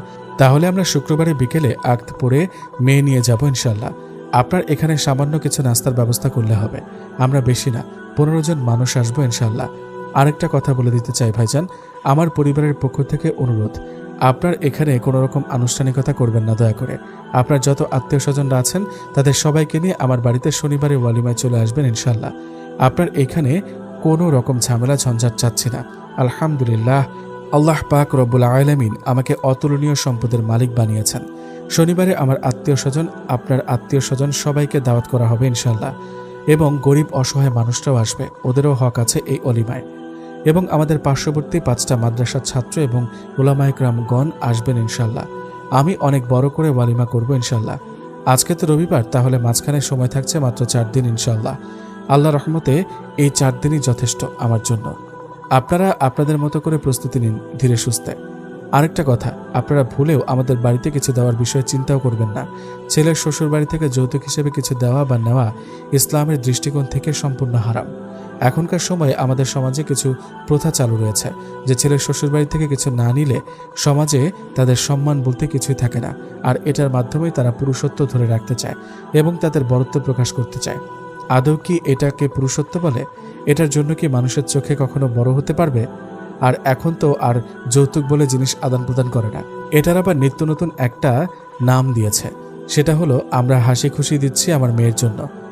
ছেলের বাড়ি থেকে বলবে, আপনারা আপনাদের জামাইকে হাসি খুশি যা দেবেন সেটা তো আপনার মেয়ের জামাইকেই দিবেন। আর সমাজের দিকে তাকিয়ে মেয়ের বাবাও কি করবে, অগত্যা সব কিছু দিতেই হয়, এই বলে যে সব কিছু তো আমার মেয়েকেই দিচ্ছে। আবার অনেক সময় এমনও হয় যে আত্মীয়তা করার আগে বলবে, একটা কানা করিও আমরা চাই না। তারপর যখন বিয়ে হয়ে যাবে, কয়েক মাস পরে তাদের আসল রূপ আস্তে আস্তে প্রকাশ পাবে। মেয়ের বাবাকে চাপ দেবে এবং মেয়ের ওপরেও চাপ সৃষ্টি করবে। অগত্যা বাধ্য হয়ে সামর্থ্য না থাকা সত্ত্বেও সব কিছু দিতে হয়, কারণ মেয়েকে তো বিয়ে দিয়ে দিয়েছে, এখন তো আর না দিয়ে পালাতে পারবে না। যেন মেয়ের মা বাবা মেয়েকে ছোট থেকে লালন পালন করে বিয়ে দিয়ে তারা নিজেরাই নিজেদের কবর খোদাই করে ফেলেছে। এরকম ঘটনা আমাদের চারপাশে অহরহ ঘটছে। আফসোস, এই পরিস্থিতিকে সবাই মেনে নিয়েছে, এর বিরুদ্ধে প্রতিবাদ করারও কেউ নেই। রাসূলুল্লাহ সাল্লাল্লাহু আলাইহি সাল্লাম বলেছেন, তোমরা বিয়েকে সহজ করে দাও। কিন্তু এই যুগে বিবাহ কঠিন হয়ে গেছে আর জিনা সহজ হয়ে গেছে। আমাদের সমাজ এখনও বুঝতে পারছে না, তারা যে আধুনিকতাকে আঁকড়ে ধরে বাঁচতে চায়, সেই আধুনিকতায় তাদেরকে তলিয়ে নিয়ে যাচ্ছে ঘোর অন্ধকারের দিকে। আল্লাহ আমাদের সকলকে বোঝার তৌফিক দান করুন, আমিন সুম্মা আমিন। উপস্থিত সবাই মন্ত্রমুগ্ধের ন্যায় কথাগুলো শুনছিলেন এতক্ষণ। তারপর পাশ থেকে আমি বলে উঠলাম, তাহলে আঙ্কেল আমি আমার পরিবারকে নিয়ে ওনার জন্য বিয়ের সব কেনাকাটা করে ফেলবো। আমার বাসা থেকে বৃহস্পতিবারের শাড়ি, গহনা এবং কসমেটিক্স আরও যাবতীয় যা যা প্রয়োজন সব কিছু পাঠানো হবে ইনশাল্লাহ। আমার বোন আমাকে হেল্প করবে এসব বিষয়ে, কারণ মেয়েদের পছন্দ অপছন্দের ব্যাপারে তো আমি অবগত নই। তাই তারপর বিকেলের দিকে আমরা সবাই বাসায় চলে এলাম। এদিকে সবকিছু গোছগাছ করতে হবে, কেনাকাটা, বাজার সদাই। সময় আছে 4 দিন, কাজ আছে অনেক। সকল আত্মীয় স্বজনদের দাওয়াত করতে হবে বাসায় গিয়ে। আজ রাতে বাবা আমাদের 2 ভাইকে রুমে ডাকলো বিয়ের বিষয়ে কথা বলার জন্য। কে কোন কাজটা করবে আর কে কোন দিকটা সামলাবে এইসব নিয়ে কথাবার্তা। বাবা বললেন, খুব তাড়াতাড়ি একটা কমিউনিটি সেন্টার ঠিক করতে হবে, কারণ এতগুলো মেহমান বাসায় সামলানো বড়ই কঠিন হয়ে যাবে। তবে একটা কথা খেয়াল রাখবি বাবা, মহিলাদের জন্য আলাদা করে ব্যবস্থা করবি, যেন সবকিছু শরিয়া মোতাবেক হয়। পুরুষদের জন্য আলাদা ব্যবস্থা করতে হবে, পুরুষদের জন্য বয়া রাখা হবে, এবং মহিলাদের ওদিকটা তোদের মা, খালা, ফুপি এবং তাদের মেয়েরাই মেহমানদারি করবেন ইনশাল্লাহ। ভালো মাপের বাবুর্চি ঠিক করতে হবে রান্না করার জন্য। আমি বললাম, বাবা ওসব বিষয়ে তুমি একেবারে নিশ্চিন্তে থাকতে পারো। আমি আমার মাদ্রাসা লাইফের কিছু বন্ধুদেরকে খবর দেব, ওরা চলে আসবে এদিকে হেল্প করার জন্য। এবং আমার বন্ধুর পরিচিত বাবুর্চি আছে, তাকে বলতে বলি। তাহলে বাবা আমি আমার বন্ধুদেরকে চলে আসতে বলি। আমি আর আমার বন্ধু মিনহাজ মিলে আগামীকাল এবং পরশু দিনে সব আত্মীয় স্বজনদেরকে দাওয়াত করে চলে আসবো ইনশাল্লাহ। ওর কাছে বাইক আছে, আমাদের সুবিধা হবে। না হলে রিমনকেই বলতাম, এখন তো ও ব্যস্ত থাকবে। এই 2 দিনে ভাইয়া বাকি কাজগুলো শেষ করতে পারবে। দেখতে দেখতে 3 দিন কেটে গেল। আজকে বৃহস্পতিবার, সব কাজ প্রায় নিয়ন্ত্রণে চলে এসেছে। ইতিমধ্যে কেনাকাটার পর্ব শেষ। আমার বন্ধুরা সবাই চলে এসেছে। আজকে রিমনকে বাসায় আসতে বললাম বিকেলের দিকে। এখন আবার আমি আর বাবা যাব এয়ারপোর্টে। আমার বাবার চাচাতো ভাই, মানে আমার চাচা আসছে ওনার ফ্যামিলি নিয়ে, তাই ওনাদেরকে আনতে যাব। আমার চাচাতো ভাই এনামও আসছে, মানে ওনাদের বড় ছেলে। ও আমার চাচাতো ভাই হলেও আমরা কিন্তু বন্ধুর চেয়ে কোনো অংশে কম না। ছোট থেকে একই সাথে লেখাপড়া করেছি। পথ চলার, সময় কাটানো, হাসি মজা, দুষ্টুমি, ফাজলামি এসবের মধ্যে বড় হয়ে উঠেছে দুজন। সব মিলিয়ে ও আমার চাচাতো ভাই কম, বন্ধু বেশি। এয়ারপোর্টে গিয়ে পৌঁছালাম। 5 মিনিট পর দেখি ওরা সবাই বের হয়েছে। সবার সাথে কুশল বিনিময় করে সবাই গাড়িতে উঠে বসলাম। ওরা ছিল 8 জন, চাচা চাচি এবং চাচাতো ভাই ও বোন 6 জন। সবাই রওনা দিলাম বাসার পানে। বিকেলে রিমন আসলে ওর মাধ্যমে কেনাকাটা করার সব জিনিস ওর বাসায় পাঠিয়ে দিলাম। বিয়ের জন্য একটা লেহেঙ্গা কিনেছি প্রায় 30,000 টাকায়। আরও অনেক দামি কিনতে বলেছিলেন বাবা, কিন্তু আমি বারণ করে দিলাম, কেননা এটা তো মাত্র 1 দিনই পড়বে। তাই এত বেশি দামে কিনে শুধু শুধু টাকা নষ্ট করে লাভ নেই। এইটা একটু কম দামি হলেও ডিজাইনটা কিন্তু মাশাআল্লাহ। উপরে গলার দিকে সোনালি রঙের কাজ করা, আর সামনের দিকে সব চুমকি এবং কোমরে 4টা 4 রঙের ডায়মন্ডগুলো লাইটের আলোতে ঝিকঝিক করছে। সব মিলিয়ে যেন একটি রাজকীয় পোশাক। আর হবে নাই বা কেন? আমার ছোট্ট বোনটা যে পছন্দ করেছিল। এর মধ্যে রাত হয়ে এলো। সবাই মিলে গল্পের আসর খুলে বসলাম। বাবা, চাচা, চাচাতো ভাই, ভাইয়া, আমি এবং আমার বন্ধুরা সহ। ভাইয়া বললেন, কমিউনিটি সেন্টার একটা বুকিং করে ফেলেছি। বড় বড় প্রায় 4টা রুম, সেখানে সবকিছু বিদেশি স্টাইলের। সেখান থেকে 2টা বুকিং করেছি, একটা পুরুষদের জন্য, অন্যটা মহিলাদের জন্য। বাবা বললেন, তো বাবা কমিউনিটি সেন্টারের নাম কি? ভাইয়া বললেন, আরে বাবা, JR গ্রুপ অফ ইন্ডাস্ট্রির নাম শুনেছ? সেটা 3য় তলায় যে কমিউনিটি সেন্টার আছে না, সেটা আর কি। কি বলিস বাবা? সেটা তো নতুন নির্মাণ হয়েছিল কিছুদিন আগে, গত সপ্তাহে উদ্বোধন করেছিল সেটা। আরেকটা কথা আব্বু, JR গ্রুপ অফ ইন্ডাস্ট্রির মালিক যিনি, উনি তো গত সপ্তাহে দেশে আসছে। আমাদের নাইম যেদিন আসছিল সেদিন। কিন্তু একটা অবাক করা বিষয় হলো, ওনাকে আজ পর্যন্ত কেউ দেখে নাই। আর হ্যাঁ, ওনার সাথে তো আমাদের কোম্পানির একটা প্রজেক্টের ব্যাপারে কথা বলার ছিল। এসব কথার ফাঁকে আমি সামান্য মৃদু হাসলাম। তারপর বাবা বললেন, সেই কমিউনিটি সেন্টারে মনে হয় আমাদের বিয়েটাই প্রথম। বাবা, আমাদের বিয়েটাই তো প্রথম। প্রথম 5টা বিয়ে নাকি ফ্রিতেই হবে, কোনো বুকিং ফি দেওয়া লাগবে না। এটা কোম্পানির পক্ষ থেকে অফার। এছাড়াও রয়েছে অসংখ্য পুরস্কার। প্রথম 15টা বিয়ে যাদের যাদের হবে তাদের জন্য কোম্পানির পক্ষ থেকে বিশেষ পুরস্কার রয়েছে। কনে পক্ষ, বর পক্ষ উভয়কেই একই পুরস্কার দেবে। সেই হিসেবে প্রথম বিয়ে উপলক্ষে ওরা 2 জন একটি করে 2টা স্বর্ণের গলার হার উপহার পাবে। কি বলিস বাবা? তাহলে তো খুব ভালো হবে। এরকম ছেলে না জানি কোন মা বাবার সান্নিধ্যে বেড়ে উঠেছে। যে নারী তাকে গর্ভে ধারণ করেছে, আসলে সে খুব ভাগ্যবতী। ও আচ্ছা, আপনাদের তো বলাই হয়নি, মাদ্রাসা লাইফে আমার অনেক ফ্রেন্ড ছিল। তাদের মধ্য থেকে যাদের সাথে মেলামেশা হয় বেশি, তারা হলো মিনহাজ, মুরাদ, আমানুল্লাহ, জুবায়ের এবং সাকিব, এবং আনাম তো আছে। ওরা সবাই এখন আমার বাসায় আছে। যেহেতু আগামীকাল বিয়ে, সেজন্য সবাইকে নিয়ে আসছি। আজকে বিকেলে যখন রিমন আসছিল জিনিসপত্রগুলো নিয়ে যাওয়ার জন্য, তখন ওর সাথে আমিও বের হলাম এবং বললাম অলিমার দিন যেন ওখানে কেউ কোনো রকম সিনক্রিয়েট না করে। আমাকে এখনও তেমন কেউ চেনে না, তারপরেও সতর্ক থাকবেন এবং যে কয়েকজন আমাদের বিষয়ে জানে তাদেরকে ঠিকঠাক মতো বুঝিয়ে দেবেন, যাতে করে সবাই অ্যালার্ট থাকে। ন্যূনতম ভুল হলে আমাদের আত্মীয় স্বজন এবং পরিবারের চোখে পড়তে পারে। আর হ্যাঁ, আমাদের দুজনের বিষয়ে কাকপক্ষীয় যাতে না জানতে পারে এবং আপনার বোনকেও এসব বিষয়ে কিছু বলার দরকার নেই। সঠিক সময় আসলে আমি নিজেই আমাদের পরিচয় আত্মপ্রকাশ করব ইনশাল্লাহ। দৃশ্য চলে এলো বর্তমানে। রাতে সবাই খাওয়া দাওয়া করে ঘুমিয়ে গেলাম। ফজরের সুমধুর আজানের ধ্বনি কানে আসতেই ঘুম থেকে উঠে সবাই রওনা দিলাম মসজিদের পানে। সালাত আদায় করে বন্ধুদেরকে নিয়ে অল্প হাঁটাহাঁটি করলাম। হাঁটার সময় কারো মুখে কোনো কথা ছিল না, ছিল শুধু সূরা ইয়াসিরের সুমধুর তেলাওয়াত। প্রকৃতিও যেন আজ মন খুলে সেই সুন্দর সময়টা উপভোগ করছে। তারপর সবাই বাসায় চলে এলাম। সবাই গল্প করতে করতে নাস্তার পর্ব শেষ করলাম। দেখতে দেখতে 9টা বেজে গেল। আজকে বিয়ে, ইতিমধ্যে আত্মীয় স্বজনের আনাগোনা শুরু হয়ে গেছে। আমার 2 ফুপু, 3 খালামণি এবং তাদের ছেলে মেয়েরা সবাই চলে এসেছে। আমার বাবারা 3 ভাই 2 বোন এবং আমার বাবার চাচাতো ভাইও আছে 2টা। সবাই মানসিকভাবে প্রস্তুতি নিচ্ছে। আমার তো এখনই যেন কেমন লাগছে এবং মন জগতে অদ্ভুত এক অনুভূতি, যে অনুভূতিটা আসলে আমার জানা নেই, যেটার ছিটেফোঁটাও আগে কোনো সময় পাইনি। এই ফাঁকে একটু ইস্তেখারা করে নিলাম। 1 ঘন্টা পর আলহামদুলিল্লাহ রেজাল্ট পজিটিভ। আজকে শুক্রবার, তাই সবাই শাওয়ার নিয়ে জুমার সালাতের প্রস্তুতি নিচ্ছে। জুমার সালাত আদায় করে এসে সবাই খাবার দাবার শেষ করলাম। এই ফাঁকে রিমনকে কল দিলাম। আমি সালাম দিলাম, ও সালামের জবাব দিল, কেমন আছেন স্যার? আরে ভাইয়া, এখনো স্যার বলবেন? একটু পরেই তো আমরা এক নতুন আত্মীয়তা করতে যাচ্ছি ইনশাল্লাহ, তাই আজকে থেকে কোনো রকম স্যার বলা বা আপনি বলা চলবে না। আমার বাসায় আমরা সর্বপ্রথম যে পরিচয় এসেছে, এখন থেকে সেই পরিচয়টা আমাদের ঢাল হয়ে কাজ করবে ইনশাল্লাহ। সম্পর্কে আপনি আমার সম্বন্ধী আর আমি আপনার বোনের জামাই হলেও আমরা আজকে থেকে বন্ধু, তাই একজন অপরজনকে পার্মানেন্টলি তুমি বলে সম্বোধন করব। ওকে স্যার, তবে তাই হবে আজকে থেকে। আজকে থেকে নয়, এখন থেকে, বুঝলা? ওকে বন্ধু। ওকে, তাহলে বিকেলে দেখা হচ্ছে ইনশাল্লাহ। ওকে, আল্লাহ হাফেজ, রাখি। আসসালামু আলাইকুম রহমতুল্লাহ। ওয়ালাইকুম আসসালাম রহমতুল্লাহ। আমরা এদিকে সব ঠিকঠাক করে 4টার দিকে রওনা দিলাম। ওখানে গিয়ে আসরের সালাত আদায় করব ইনশাল্লাহ। গাড়ি চলছে আপন গতিতে। আমার সাথে আমার বড় ভাইয়া, আমার চাচাতো ভাই এনাম এবং আমার 2টা বন্ধু এসেছে। গাড়ি গন্তব্যে পৌঁছাতে পৌঁছাতে আমি আপনাদেরকে একটু পরিচয় করিয়ে দিই। আমরা হলাম তালুকদার বংশ। আমার দাদার বাবার নাম আমিনুর রহমান তালুকদার। আমার দাদার নাম ছিল আব্দুর রহমান তালুকদার। আমার বাবার নাম হলো রহমতুল্লাহ তালুকদার, তবে সবাই আমার বাবাকে তালুকদার সাহেব বলে চেনে। আজকে আমার বিয়ে যিনি পড়াবেন তিনি হলেন আমাদের নিকটস্থ একটা মাদ্রাসার মুহতামিম সাহেব, মাওলানা কাউসার সাহেব। উনি আগে আমাদের চট্টগ্রাম শহরের দারুল মারিফ মাদ্রাসায় উচ্চতর মর্যাদায় শিক্ষকতা করেছেন অনেক বছর, আর এখন তিনি ফতেহনগর আইনুল ইসলাম মাদ্রাসার মহাপরিচালক। আর আমার গ্রাম হলো চট্টগ্রাম জেলার রাউজান থানার নোয়াজিশপুরে অবস্থিত। মাদ্রাসা হচ্ছে আমাদের এলাকায়। ইতিমধ্যে আমরা চলে এলাম আপন গন্তব্যে। গাড়ি থেকে নেমে টাইম দেখলাম, এখন বাজে 4:45। আসলে আমরা সোজা মসজিদে চলে এলাম। এখানে 2 পক্ষেরই মানুষ উপস্থিত রয়েছেন, কেননা আসরের সালাতের পর আক্ত হবে ইনশাল্লাহ। এখান থেকে তোমার হবু শ্বশুর বাড়িতে গাড়ি করে যেতে 5 মিনিট লাগে। ইতিমধ্যে সালাত আদায় করে কোনের সম্মতি নেওয়ার জন্য 3 জন মুরব্বী গেল তাদের বাড়িতে।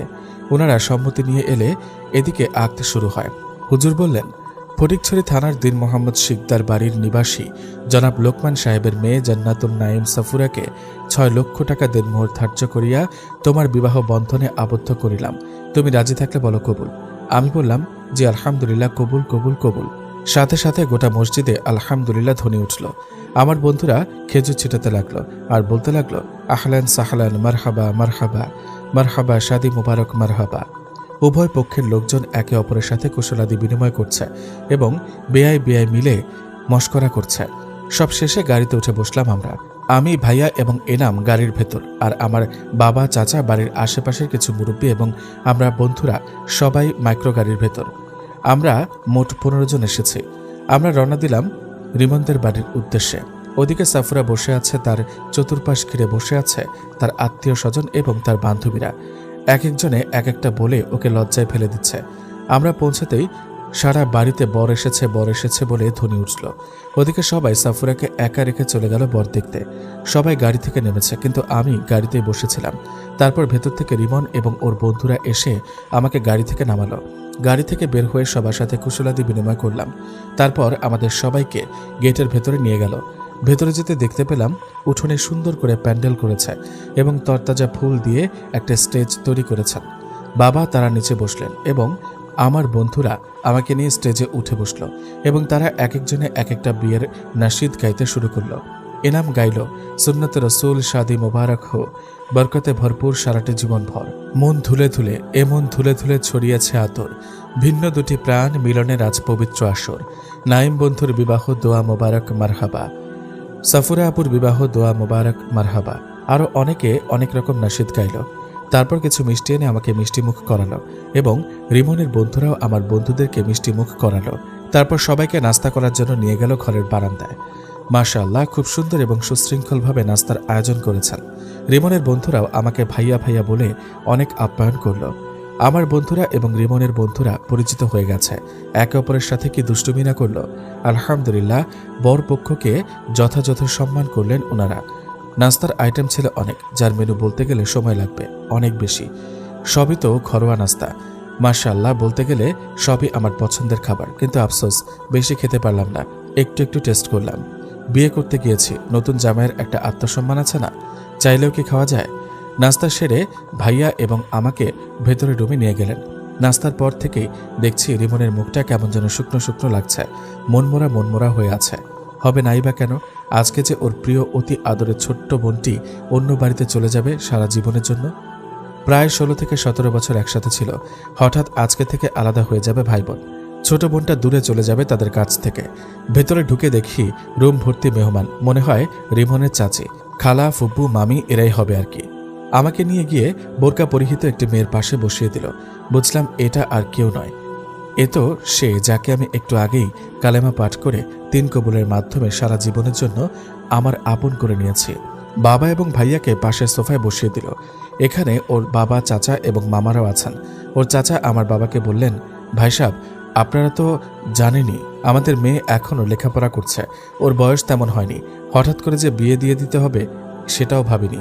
আসলে সবই মহান রব্বে করিমের ইচ্ছা। একটু দেখে শুনে রাখবেন, কোনো ভুল হলে সেগুলো শিখিয়ে পড়িয়ে নেবেন। ভাইয়া বললেন, আঙ্কেল, আপনারা সে বিষয়ে চিন্তা করবেন না একদম।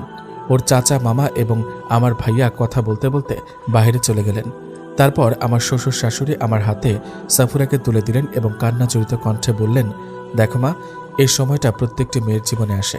মেয়েদের জন্মই হয়েছে অন্যের বাড়ির জন্য, সেটাকে অস্বীকার করা যাবে না। সবাইকে তার নিজ বাড়ি এবং আত্মীয় স্বজনদের ছেড়ে, মা বাবাকে ছেড়ে চলে যেতে হয় অচেনা এক জায়গায়, যেমন আমরা এসেছি। তাই আজকে থেকে তোমার মা বাবা 4 জন, শুধু আমরাই নই, তোমার শ্বশুর শাশুড়িও আজকে থেকে তোমার মা বাবা। মেয়েদের আসল ঠিকানা হলো তার শ্বশুর বাড়ি। আজকে থেকে তোমার স্বামী তোমার সবকিছু। সবসময় দুজন দুজনাকে বোঝার চেষ্টা করবে। তোমাদের ভেতর কোনো সমস্যা হলে সেটা যথাসম্ভব তোমরা নিজেরাই সমাধান করার চেষ্টা করবে, একে অপরকে মানিয়ে নেবে এবং সবসময় স্বামী এবং শ্বশুর শাশুড়ির সেবায় নিয়োজিত থাকার চেষ্টা করবে। তারপর আমাকে বললেন, বাবা, আল্লাহর ওয়াস্তে আমাদের মেয়েকে তোমার হাতে তুলে দিলাম, আজকে থেকে ওর সব দায়িত্ব তোমার। আমার মেয়ে এখনও অনেকটা অবুঝ, তাই কোনো ভুল করলে একটু শিখিয়ে দেবা এবং একটু মানিয়ে নেওয়ার চেষ্টা করবা। ইনশাআল্লাহ, আপনারা শুধু আমাদের জন্য দোয়া করবেন, আর কোনো চিন্তা করবেন না। ও এখানে যেরকম ছিল আমার বাসায় আরও ভালো রাখার চেষ্টা করবে ইনশাল্লাহ। যে সম্পর্কে দুজন দুজনকে বুঝবে, সেখানে সুখটা আল্লাহর পক্ষ থেকে চলে আসে। এবার বাবাকে বললেন, ভাই সাহেব, আজকে থেকে আমার মেয়েকে একটু দেখে রাখেন। কি বলেন ভাই সাহেব? ও এতদিন আপনার মেয়ে ছিল, কিন্তু আজকে থেকে ও আমার মেয়ে। আপনারা একদম নিশ্চিন্তে থাকেন। এরই মধ্যে রিমনও এলো। ওরা ভাই বোন একে অপরকে জড়িয়ে ধরে অনেক কান্নাকাটি করল। সত্যি এই সময়টা অনেক হৃদয় বিদারক। প্রায় 16 থেকে 17 বছর পর্যন্ত যাদের সাথে সময় কাটালো, আজ হঠাৎ করেই তাদের থেকে বিদায় নিতে হচ্ছে। এতদিন সে এ বাড়ির সদস্য ছিল, কিন্তু আজকে থেকে সে এ বাড়ির জন্য মেহমান হয়ে গেল। মনে মনে বললাম, থাক না, আজকে শেষবারের মতো কান্না করে একটু হালকা হোক, এ জীবনে আর কাঁদতে দেব না ইনশাল্লাহ। এবার এলো বিদায়ের পালা। বাদবাকি সবাই গাড়িতে উঠে গেল। আমি, বাবা এবং সাফুরা, আমরা 3 জনই শুধু এখনও রিমনদের বাসার ভেতরে। আমরাও বের হয়ে আস্তে আস্তে গাড়ির দিকে অগ্রসর হতে লাগলাম। সাফুরা এতক্ষণ কান্না করে করে হেঁচকে তুলে ফেলেছে। বাবা গিয়ে গাড়ির সামনে বসলো। সাফুরাকে রিমন ধরে ধরে গাড়ির দিকে নিচ্ছে। আমি ওর সাথে ধীরে ধীরে হাঁটছি, কারণ যে লেহেঙ্গাটা পরেছে সেটা নিয়ে স্বাভাবিকভাবে হাঁটাটা খুব মুশকিল। বাবা সামনের সিটে বসলেন এবং আমি আর ও পেছনের সিটে পাশাপাশি বসেছে। রিমনকে ওর বন্ধুদের সহ নিয়ে রাতে যেতে বললাম এবং বাবা সবাইকে আগামীকাল ওয়ালিমার দাওয়াত দিয়েছেন। ড্রাইভারকে বললেন গাড়ি ছাড়তে। গাড়ি চলছে আপন গতিতে। আমাদের পেছনে রয়েছে মাইক্রোটা, যেটাতে ভাইয়া সহ আরও বাদবাকি সবাই আছে। গাড়িতে নীরবতা বিরাজ করছে। একটু পরপর শোনা যায় ওর নাক টানার শব্দ। আমি পকেট থেকে রুমাল বের করে এগিয়ে দিলাম ওর দিকে। ও সামান্য হাত বাড়িয়ে রুমালটা নিয়ে নাক মুছল। আমরা একদম পাশাপাশি বসেছি। এখনকার অনুভূতিটা সম্পূর্ণ অন্যরকম মনে হচ্ছে। এই প্রথম কোনো অপরিচিত মেয়ের সাথে এত গা ঘেঁষে বসেছি। দুঃখু, অপরিচিত কেন বলছি? ও তো এখন আমার বউ পাখি। তারপরেও এখন তো মাত্র বিয়ে হলো, পরিচয় তো আর হলো না। একটু পর আমার ভাবনা ছেদ পড়ল। কাঁধের উপর কিছু একটার অনুভব করলাম। ঘাড় ঘুরিয়ে দেখি পাখিটা কাঁদতে কাঁদতে ঘুমিয়ে গেছে এবং মাথাটা ঢলে আমার কাঁধে পড়ে গেছে। আমি সামান্য মুচকি এসে আবার সামনের দিকে তাকালাম। বাবা কল করে বাসায় বলে দিয়েছেন যে আমরা বউ নিয়ে চলে এসেছি। বাসার সবাই তো মহা খুশি। বউ বরণ করার জন্য সবাই অপেক্ষা করছে। অবশেষে বাড়ি পৌঁছে গেলাম। বাকিরা সবাই গাড়ি থেকে বের হয়ে গেল। ভাইয়া এবং এনাম মিলে সব পুরুষদেরকে সাইড করে দিল। ঘরের দুয়ার থেকে গেট পর্যন্ত একদম লম্বা করে লাল কার্পেট বিছিয়ে দেওয়া হলো এবং কার্পেটের ওপর গোলাপ, গাঁদা এবং আরও রকমারি ফুলের পাপড়ি ছিটিয়ে দিল। রাজা মহারাজারা যেমনভাবে আসে ঠিক তেমনইভাবে পরিবেশন করলো। আমিও বের হলাম, কিন্তু ও ভেতরে বসেছিল। মা এবং আমার ফুপুরা পূর্ণ পর্দার সহিত এসে ওকে গাড়ি থেকে নামিয়ে ঘরে নিয়ে গেল। সাথে আমিও আছি। ঘরে নিয়ে একটা রুমে ওকে বসিয়ে দিল। ওখানে ঘরের সব সদস্য এবং আত্মীয় স্বজন যারা আসছে তারা সবাই নতুন বউকে একটু একটু মিষ্টি মুখ করাতে লাগলো এবং তার প্রশংসা করতে লাগলো। বাড়ির আশেপাশের মুরব্বী মহিলাগণ বউ দেখে অনেক খুশি। তারা প্রশংসা করলো এবং সাথে সাথে দোয়া করে গেল। আর আমার বোনের কথা কি বলবো, সে তো তার ভাবি আশা নিয়ে মহাব্যস্ত। এখন তো আমার বোনুটা বাড়ির সবার থেকে বেশি এক্সাইটেড। মোট কথা, সে এখন ধরা ছোঁয়ার বাইরে। সে এখন তো আর আমাকেও চিনছে না। যাক, ওরা নতুন বউকে নিয়ে গল্প করুক, ততক্ষণে আমি একটু এনামকে নিয়ে কমিউনিটি সেন্টার থেকে ঘুরে আসি। সেদিকে কতটুকু প্রস্তুতি চলছে তা পর্যবেক্ষণ করা দরকার। যদিও বা ভাইয়া এসে মাত্র সেখানে চলে গেছে। আমি একটি মাস্ক পরে নিলাম, চোখে কালো সানগ্লাস দিলাম। এনাম বলল, আরে হঠাৎ মাস্ক দিচ্ছিস কেন? আমি বললাম, আরে বলিস না, নাক দিয়ে ধুলোবালি ঢুকে পরে সমস্যা হয়, তাই আর কি। এনামকে বললাম গাড়ি ড্রাইভ করতে। কমিউনিটি সেন্টার আমাদের বাসা থেকে কিছুটা দূরে। বাসা থেকে ওখানে যেতে প্রায় 30 থেকে 35 মিনিট সময় লাগে। অবশেষে ওখানে পৌঁছালাম। সবকিছু পর্যবেক্ষণ করে তারপর বাসায় চলে এলাম। অবশ্য এখানে আসার কথা বলাতে মা বাবা একটু অসম্মতি প্রকাশ করে। তারা বললেন, এখনই তো বিয়ে করে বৌমাকে ঘরে আনলি, এখনই আবার বের হবি, সেটা কেমন দেখায় না? আর তাছাড়া নতুন বিয়ে করে কয়েকদিন ঘর থেকে বের হওয়াই ভালো নয়। আমি বললাম, মা বাবা তোমরা একদম টেনশন করবে না, আমার সাথে এনামকে সহ নিয়ে যাব। আল্লাহ রহমত এবং তোমাদের দোয়াতে কিচ্ছু হবে না ইনশাল্লাহ। তাছাড়া খুব শীঘ্রই চলে আসবে ইনশাল্লাহ।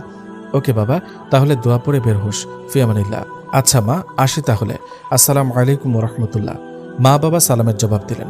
দেখতে দেখতে রাত হয়ে গেল। এখন বাজে 9টা।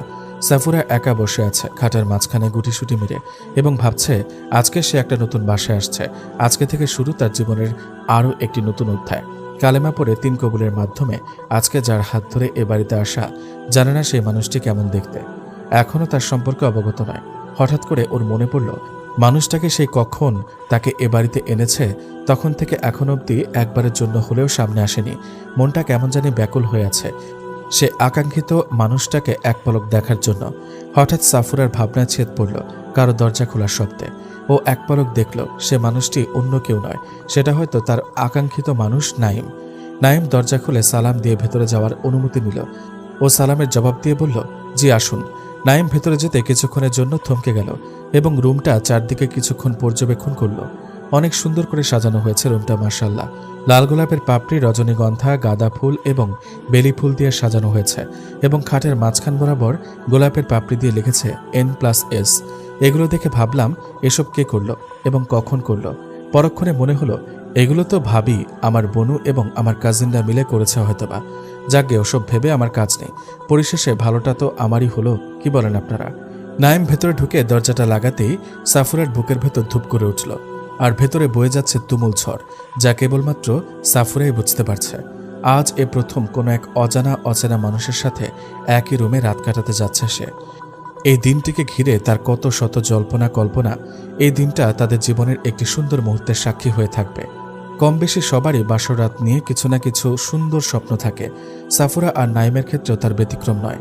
নাইম কাছে যেতে সাফুরা খাট থেকে নেমে যেই না পা ছুঁয়ে সালাম করতে যাবে অমনি নাইম সাফুরার 2 বাহু ধরে দাঁড় করিয়ে দিল এবং বলল, আপনি এসব কি করছেন?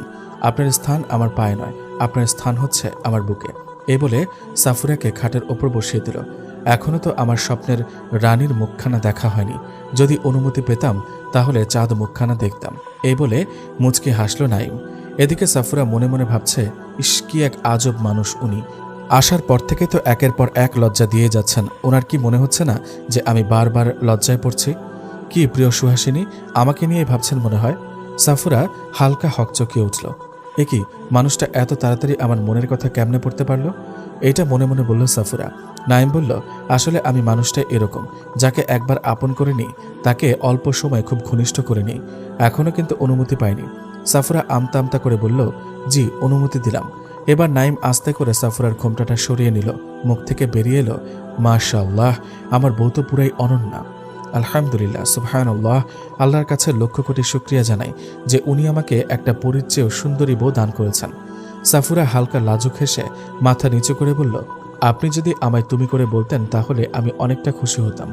ওকে বউ পাখি, আজকে থেকে তুমি যা বলবে তাই হবে ইনশাল্লাহ। যদি আরেকটু অনুমতি দিতে তাহলে একটা দোয়া পড়তাম, অনেক বছর আগেই শিখেছিলাম। এই দিনটার আশায়। এই এক জ্বালা, মানুষটা হুটহাট করে লজ্জায় ফেলে দেয় সাফুরাকে। কি গো লজ্জাবতী, এত লজ্জা পেলে চলবে? অতঃপর সাফুরা অনুমতি দিলে নাইম সাফুরার কপালে হাত রেখে এই দোয়াটি পাঠ করল, আল্লাহুম্মা ইন্নী আসআলুকা খায়রাহা ওয়া খায়রা মা জাবালতাহা আলাইহি ওয়া আউযু বিকা মিন শাররিহা ওয়া শাররি মা জাবালতাহা আলাইহি। একটু পর দরজায় কেউ একজন কড়া নাড়ল। নাইম এগিয়ে গিয়ে দরজা খুলে দেখতে পায় তার ছোট বোন ট্রেতে করে খাবার এনেছে। নাইমা দরজায় দাঁড়িয়ে সালাম দিল। নাইম সালামের জবাব দিয়ে বলল, কিরে বোনু, খাবার এনেছিস? মা বলল, খাবার নিয়ে আসতে রুমে। তুমি নাকি বলেছ দুজনের জন্য খাবার নিয়ে রুমে আসতে? বলেছি। আচ্ছা, তুই রুমে গিয়ে টেবিলের উপর খাবারগুলো রাখ। আচ্ছা ভাইয়া। এ বলে নাইমা ভেতরে গিয়ে খাবারগুলো রাখলো। তারপর ওর ভাবির কাছে গিয়ে একটা বাক্য উচ্চারণ করল। সাথে সাথে সাফুরা লজ্জায় মাথা নোয়ালো। নাইমা সাফুরার কানে কানে যে কথাটি বলল সেটা হলো, ভাবি মনে আছে যেদিন আপনাদের বাসায় প্রথম দাওয়াত খেতে গিয়েছিলাম সেদিন ভাইয়া কি কাণ্ডটাই না করলো? এ বলে নাইমা মুচকি হাসল। ওই দিনের সেই দাদিমাটা কিন্তু আজকে আমার ভাবি। এই বলে নাইমা ওর ভাইয়ার দিকে তাকিয়ে একটু ভেঙচি কেটে চলে গেল। সবসময় এই ভাইটার সাথেই তো বন্ধুর ন্যায় সবকিছু শেয়ার করে। তারা ভাই বোনের মধ্যে সবসময় হালকা দুষ্টুমি, কিছুটা খুনসুটি এবং অনেকটা ভালোবাসা থাকে। এক কথায় বলতে গেলে নাইমা হলো ওর 2 ভাইয়ের চোখের মণি। বিশেষ করে নাইম একটু বেশি দুর্বল তার ছোট্ট পরিবোনটার প্রতি। বলতে গেলে নাইমের প্রাণ ভ্রমরা হলো তার ছোট বোন। আচ্ছা, মূল গল্পে আসা যাক। নাইম সাফুরার পাশে গিয়ে বসলো এবং বলল, কি বৌরানী, অনেক ক্ষুধা পেয়েছে বুঝি? সত্যি বলতে সাফুরার অনেক ক্ষুধা পেয়েছিল, কিন্তু লজ্জার জন্য বলতে পারেনি। সাফুরা মৃদুস্বরে বলল। তারপর নাইম একটা প্লেটে করে ভাত ও অল্প সবজি এবং কিছু মাছ মাংস নিল। নাইম ভাত মেখে এক লোকমা সাফুরার মুখের সামনে ধরতেই সাফুরা বলে উঠল, এ কি, আপনি কেন কষ্ট করছেন? আমি নিজ হাতে খেতে পারবো ইনশাল্লাহ। আমি জানি তুমি নিজ হাতে খেতে পারো, কিন্তু আমার হাতে খেতে লজ্জা লাগছে নাকি? আজকের এই সুন্দরতম দিনে এটাও আমার একটা অনেক দিনের স্বপ্ন ভাবতে পারো। আমি তোমার স্বামী হওয়ার আগে তোমার বন্ধু হয়ে উঠতে চাই। তুমি কি পারবে না আমাকে বন্ধু বানাতে, সমস্ত দুঃখ কষ্টের কথা আমার সাথে শেয়ার করতে? আজকে থেকে তো আমরা দুজন একে অপরের পবিত্র ভালোবাসার মতোই বাধা পড়ে গেছি। তাছাড়া রাসূলুল্লাহ সাল্লাল্লাহু আলাইহি সাল্লাম বলেছেন, স্বামী স্ত্রী একে অপরের প্রতি ভালোবাসার দৃষ্টিতে তাকালে আল্লাহ তাআলা তাদের উপর রহমতের দৃষ্টি দিয়ে তাকান। এছাড়াও স্বামী স্ত্রী একই প্লেটে খাবার খেলে তাতে ভালোবাসা আরও বৃদ্ধি পায়। আর যদি বউটা পরীর মতো হয় তাহলে তো কথাই নেই। সাফুরা একটু লাজুক হাসল এবং মনে মনে বলল, সত্যি মানুষটা একদিনে তাকে অনেকটা আপন করে নিয়েছেন। তিনি এমনভাবে কথা বলছেন যেন তিনি আমাকে যুগ যুগ ধরে চেনে। সাফুরা আল্লাহর কাছে শুকরিয়া আদায় করল। ও তো তাহাজ্জুদে কান্নাকাটি করে এমনই একটা জীবন সঙ্গী চেয়েছিল রবের কাছে। আল্লাহ তার দোয়াটা কবুল করে নিয়েছেন। তবে যতটুকু চেয়েছে সে, আল্লাহ তার থেকেও 1000 গুণ বেশি দিয়েছেন। এসব ভেবে নিজের অজান্তে 2 চোখ থেকে 2 ফোঁটা চোখের জল গড়িয়ে পড়ল। একে, তুমি কান্না করছো কেন? আমার দ্বারা যদি কোনো রকম ভুল হয়ে থাকে তাহলে আফওয়ান। সাফুরা বলল, না না, এইটা দুঃখের কোনো কান্না নয়, এটা সুখের কান্না। ক্ষমা চেয়ে আমার লজ্জা দেবেন না। না চাইতে আল্লাহ আমাকে অনেকটা সুখ দিয়েছেন আপনার মতো একজন নেককার জীবন সঙ্গী। আমি নিজেকে পৃথিবীর সবচেয়ে সুখী মনে করি। আল্লাহ তোমার সুখ চিরস্থায়ী করুন, আমিন সুম্মা আমিন। নাও এবার হা করো। সাফুরা এবার হা করলে নাইম ওর মুখে লোকমা তুলে দেয়। একটু পরে সাফুরাও নাইমের মুখে এক লোকমা তুলে দেয়। একটু পর নাইম সাফুরার হাতে একটা মুরগির রান ধরিয়ে দেয়। সাফুরা একটু খেয়ে যেই না হাড্ডিটা রাখলো, অমনি নাইম হাড্ডি নিয়ে সাফুরা যেদিকে খেয়েছে সেদিকে কামড় বসালো। আকস্মিক ঘটনায় সাফুরা হকচকিয়ে গেল। নাইম একটু মুচকে এসে বলল, আমার নবীজির আরও একটা সুন্নাহ আদায় করলাম। সাফুরা মুগ্ধ নয়নে তাকিয়ে আছে নাইমের মুখপানে। একটু পর সাফুরা বিষম খেলে নাইম তাড়াতাড়ি করে পানি এগিয়ে দেয়। সাফুরা পানি খেয়ে গ্লাস রাখতেই নাইম গ্লাসটা হাতে নিয়ে সাফুরা যেদিকে মুখ লাগিয়ে খেয়েছে সেদিকে নাইমও মুখ লাগিয়ে খায়। সাফুরা জিজ্ঞাসা দৃষ্টিতে তাকালে নাইম বলল, আলহামদুলিল্লাহ, আরও একটা সুন্নাহ আদায় করার সুযোগ পেয়েছি। এ বলে মুচকে হাসল নাইম। সাফুরা মনে মনে বলল, এই মানুষটাকে যত দেখি ততই যেন মুগ্ধ হই। ওনার মতো মানুষ হয় না। জানি না আল্লাহ কোন আমলের বরকতে ওনার মতো একজন মানুষ আমাকে উপহার দিয়েছেন, যিনি সবসময় আমার প্রাণপ্রিয় নবী হজরত মোহাম্মদ সাল্লাল্লাহু আলাইহি ওয়াসাল্লামের সুন্নাহ আঁকড়ে ধরে বাঁচতে চায়। ইয়া আল্লাহ, আমাদের দুজনের বন্ধনটাকে জান্নাত পর্যন্ত স্থায়ী করুন, আমিন। আমি যতদিন বাঁচব ততদিন এই মানুষটার সাথেই বাঁচতে চাই এবং সারা জীবন ওনার খেদমতে নিজেকে নিয়োজিত রাখবো ইনশাল্লাহ। একটু পর নাইম সাফুরার চোখের সামনে চুটকি বাজাতেই সাফুরার ধ্যান ভাঙল। নাইম বলল, কি গো বউ আমার, কই হারিয়ে গেলা? সাফুরা মুখ ফসকে বলেই ফেলল, আপনার কথায় হারিয়েছিলাম। পরক্ষণে জিও ভাই কামড় দিল। হায় হায়, এ কি বলে ফেললাম, মানুষটা এখন কি ভাববে? নাইম বলল, সত্যি আমার কথা ভাবছিলে? সাফুরা আমতা আমতা করতে লাগলো। না, মানে যাক, এতদিনে একটা মানুষ পেয়েছি যে কিনা আমার কথা ভাবে। মুচকে হাসলো দুজনেই। এর মধ্যে ওদের খাওয়া শেষ হয়ে গেছে। চলুন অজু করে আসি, দুজনে মিলে 2 রাকাত শুকরানা সালাত আদায় করি। আজকে থেকে তো আমাদের নতুন পথ চলা শুরু, যে পথের গন্তব্য হবে একমাত্র জান্নাত। চলো তাহলে দুজন মিলে ছুটে চলি জান্নাতের উদ্দেশ্যে। আমার অজু আছে, তুমি করে নাও। সাফুরা অজু করে আসলে দুজন মিলে নামাজে দাঁড়িয়ে গেল। সাফুরা বলল, আপনি ইমামতি করেন আর আমি আপনার মুসল্লি হব। অতঃপর নামাজ শেষে দুজনে মহান রবের নিরে অনেক কান্নাকাটি করে, যেন আল্লাহ তাদের মধ্যে সমস্ত কল্যাণ নিহিত রাখে। তারা যেন সবসময় আল্লাহর আনুগত্য করতে পারে এবং তাদের সংসার যেন বরকতময় হয়। সাফুরা উঠে জায়নামাজ গুছিয়ে রাখল। নাইম আরেকটু আগেই উঠে গিয়েছে। সালাত আদায় করে সাফুরা জায়নামাজ রেখে পেছন ফিরতেই থ হয়ে গেল। ও যেটা দেখল সেটার জন্য মোটেও প্রস্তুত ছিল না। আমরা দেখতে পাই যে নাইম একগুচ্ছ গোলাপ হাতে নিয়ে হাঁটু গেড়ে বসে আছে, আর সাফুরা লজ্জা মাখা অবাক নয়নে নাইমের দিকে তাকিয়ে আছে। নাইম বলল, আই লাভ ইউ জান পাখি, আনা উহিব্বুকা ফিল্লাহ, আমি আপনাকে আল্লাহর জন্য ভালোবাসি। তুমি কি হবে আমার জান্নাতের সঙ্গী? তুমি কি হবে আমার বেঁচে থাকার শক্তি? তুমি কি হবে আমার শেষ বিকেলের আলো? প্রিয়, তুমি কি হবে আমার তাহাজ্জুদের সাথী? প্রিয়, তুমি তো আমার প্রতিটি তাহাজ্জুদে করা দোয়ার ফসল। যখন কালেমা পাঠ করে 3 কবুল বলেছি তখন থেকে হয়ে গেছো তুমি আমার জীবন। এই পাগলটাকে কি তুমি সারা জীবন আগলে রাখবে? এই পাগলটা যে সেই কখন থেকে তোমাকে মন দিয়ে দিয়েছে, এই পাগলটার সমস্ত আবেগ জুড়ে বিচরণ করছো তুমি। সাফুরা ভাবল, এই মানুষটা সেই কখন থেকে শুধুমাত্র ওকে ইমপ্রেস করার চেষ্টা করছে। একটা মানুষ এত সুন্দর করে কথা বলতে পারে কেমনে? কি মাধুর্য তার কথায়, হাজারো আবেগ মিশ্রিত এই কথাগুলো। যেন এসব বাক্যগুলো সাফুরার হৃদয়ের গহীনে তীরের মতো বেঁধছে। সত্যি তো, মানুষটা ঠিকই তো বলতো। সে তো পাগল, সে শুধু আমার পাগল, একান্তই আমার। সাফুরা বলল, জি ইনশাল্লাহ, আমি আপনার সমস্ত কিছুর সঙ্গে হতে চাই, আপনার সকল দুঃখ কষ্ট ভাগ করে নিতে চাই এবং আমি আমার এই পাগলের পাগলি হতে চাই। সাফুরা এবার ফুলগুলো হাতে নিয়ে ফুলের ঘ্রাণ নিতে লাগলো। এতক্ষণ বহু কষ্টে নিজেকে সামলে রাখলেও এখন আর নিজেকে সামলাতে পারল না। সাফুরা ঝাপটে পড়ল নাইমের বুকে এবং বলল, আই লাভ ইউ টু স্বামীজান। সত্যি একটা মানুষ প্রথম দিনে এতটা ভালোবাসতে পারে সেটা সাফুরার জানা ছিল না। তার সামনের মানুষটা তাকে কতটা ভালোবাসে সেটা জানার পরেও কোনো নারীর পক্ষে সম্ভব না সেই ভালোবাসাকে উপেক্ষা করা। সাফুরা লাজুক হেসে বলল, আমিও অনেক অনেক বেশি ভালোবাসি আমার প্রিয় জামাইটাকে। জানো, আমি না দেখে আল্লাহ এবং নবীর পরে যদি অন্য কাউকে ভালোবেসে থাকি তাহলে সেটা হলে তুমি। সাফুরা বলল, বুঝলাম না, না দেখে আবার আমাকে কেমনে ভালোবাসা যায়? তোমাকে বুঝিয়ে বলছি, আমি না দেখে আল্লাহ রসুলের পর আমার ভবিষ্যৎ বউকে অনেকটা ভালোবেসেছি। সে হয়তো বা দূরে ছিল, কিন্তু তারপরও সে আমার মনের মাঝেই ছিল, আমার মনের রানী হয়ে। আমি না দেখে আমার ভবিষ্যৎ বউকে ভালোবেসেছি, কিন্তু এখন তো তুমি আমার বউ, তার মানে আমি তোমাকেই ভালোবেসেছি। সাফুরা আবারও মুগ্ধ না হয়ে পারল না। মানুষটাকে যতই দেখে ততই যেন আরও গভীরভাবে তাকে জানতে ইচ্ছে করে। সাফুরা আরও শক্ত করে জড়িয়ে ধরল নাইমকে। এ যেন এক স্বর্গীয় সুখ। এই প্রথম কোনো মেয়ে নাইমকে জড়িয়ে ধরেছে। দুজনের মাঝে জন্ম নিয়েছে এক সুন্দর অনুভূতি, যেটা ভাষায় প্রকাশ করা বড় দায়। এই অনুভূতিটা কেমন সেটা একমাত্র তারা দুজনেই অবগত। ওদের বিয়েটা হয়েছে আজকে, কিন্তু ওদের আচার আচরণের মাধ্যমে এটা প্রমাণ হয় যেন ওদের বিয়েটা আরও বহু বছর আগে হয়েছে। আসলে মানুষ ঠিকই বলে যে সত্যিকারের ভালোবাসতে চাইলে যদি দুটি মনের মিল থাকে তাহলে এক মুহূর্তই যথেষ্ট তাদের মধ্যে ভালোবাসাটা জন্ম নিলে। ভালোবাসা হওয়ার জন্য আলাদা সময় কাটানো লাগে না। মন এবং উদ্দেশ্য ঠিক থাকলে আল্লাহর পক্ষ থেকে অটোমেটিক ভালোবাসা প্রকাশ পায়। আল্লাহর বরকত আছে বিধায় নাইম আর সাফুরা প্রথম দিনেই তাদের ভালোবাসাটা উপলব্ধি করতে পেরেছে।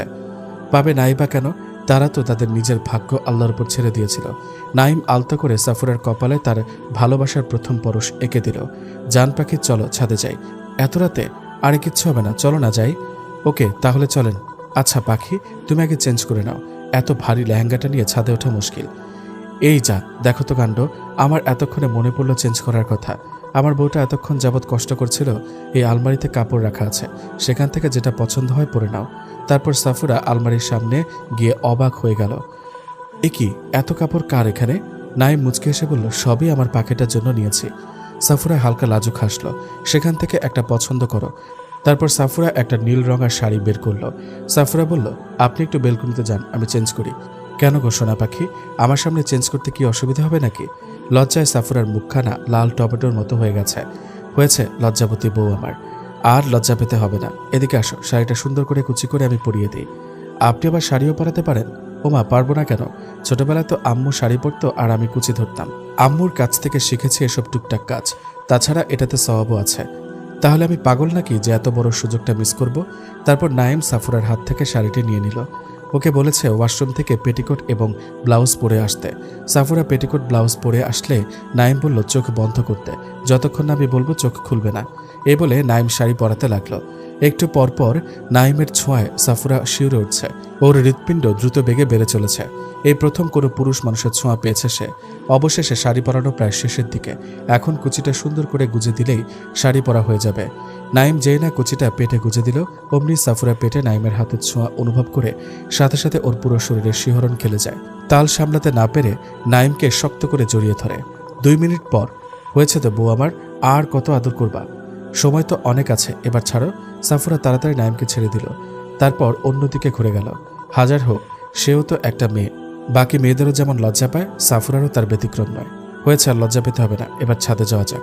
তোমার লজ্জা মাখা মুখটা আমাকে তোমার দিকে আরো বেশি আকর্ষণ করে। তখন নিজেকে কন্ট্রোল করা দায়।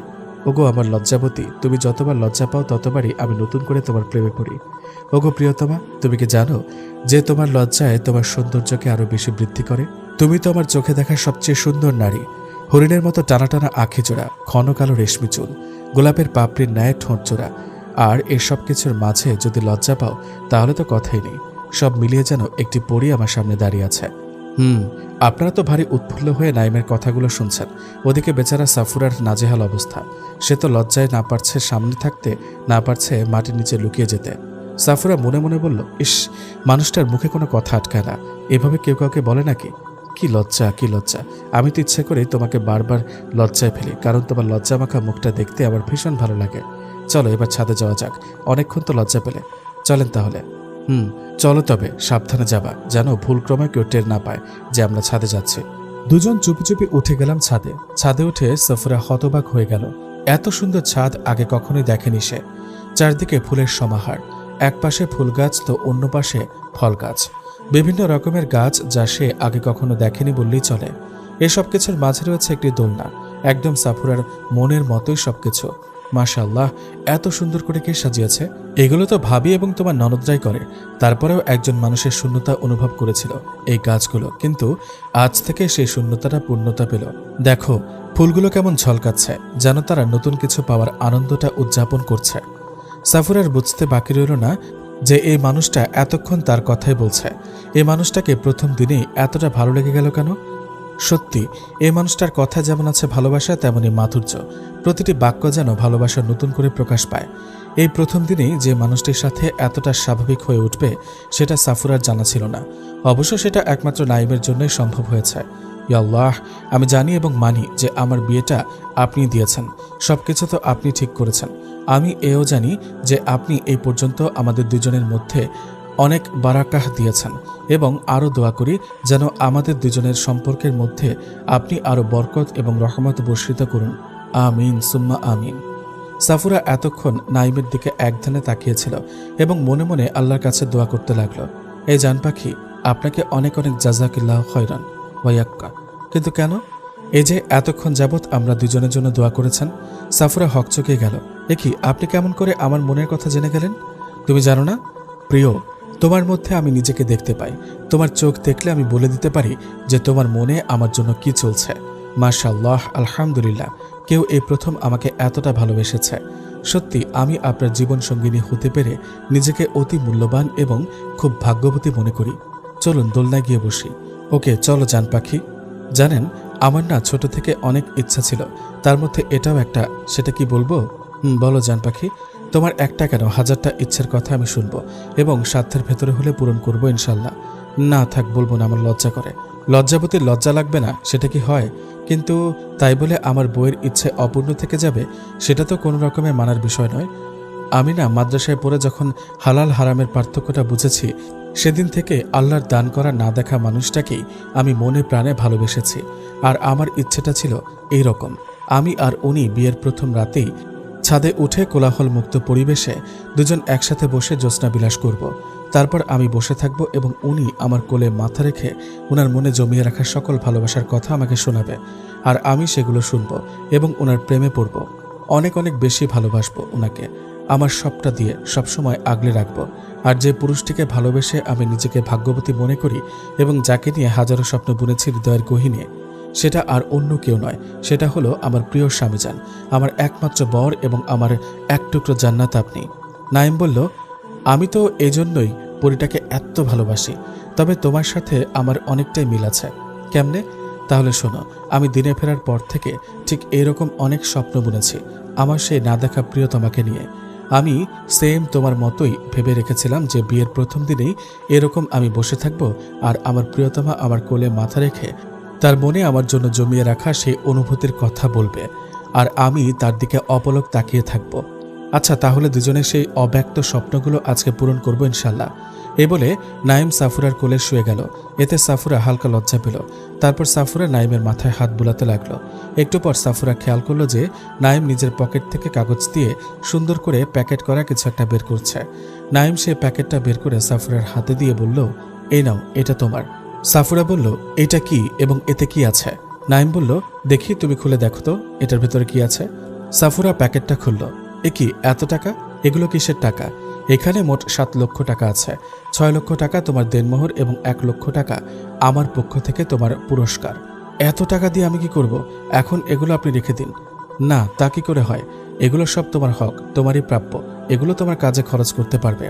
এটার ওপর সম্পূর্ণ তোমার হক, সেটা অন্য কেউ ভক্ষণ করতে পারবে না। আচ্ছা, তাহলে এগুলো আপনি জমা রাখেন, আমার যখন লাগবে তখন আমি চেয়ে নেব ইনশাল্লাহ। ওকে, সেরকম হলে রাখতে পারি। এরকম প্রায় 1 ঘন্টা কেটে গেল। ওরা দুজন একসঙ্গে গল্প করতে করতে সময়টা কখন যাচ্ছে টেরই পাচ্ছে না। আচ্ছা, তোমার পুরো নাম তো এখনো জানাই হলো না। আচ্ছা বউ, তোমার পুরো নাম কি? আমার পুরো নাম জান্নাতুন নাইম সাফুরা। কি বলো গো জানু, সত্যি নাকি? গো স্বামীজান, সত্যি। তার মানে আমরা দুজনের নামও একই। তোমার নাম জান্নাতুন নাইম সাফুরা আর আমার নাম মোহাম্মদ নাইম বিন রহমতুল্লাহ। আল্লাহ আমাকে এমন একটা জীবন সঙ্গিনী দিয়েছেন যার নামটাও আমার সাথে জুড়ে রয়েছে। দেখো, আমাদের সব কিছুতেই কেমন জানি মিলে যাচ্ছে। সাফুরা বলল, আচ্ছা একটা প্রশ্ন করি, যদি কিছু মনে না করেন তাহলে। তুমি আমাকে একটা নয় 100টা প্রশ্ন করতে পারো, আমি উত্তর দিতে প্রস্তুত। আচ্ছা, আপনি লেখাপড়া কতটুকু করেছিলেন?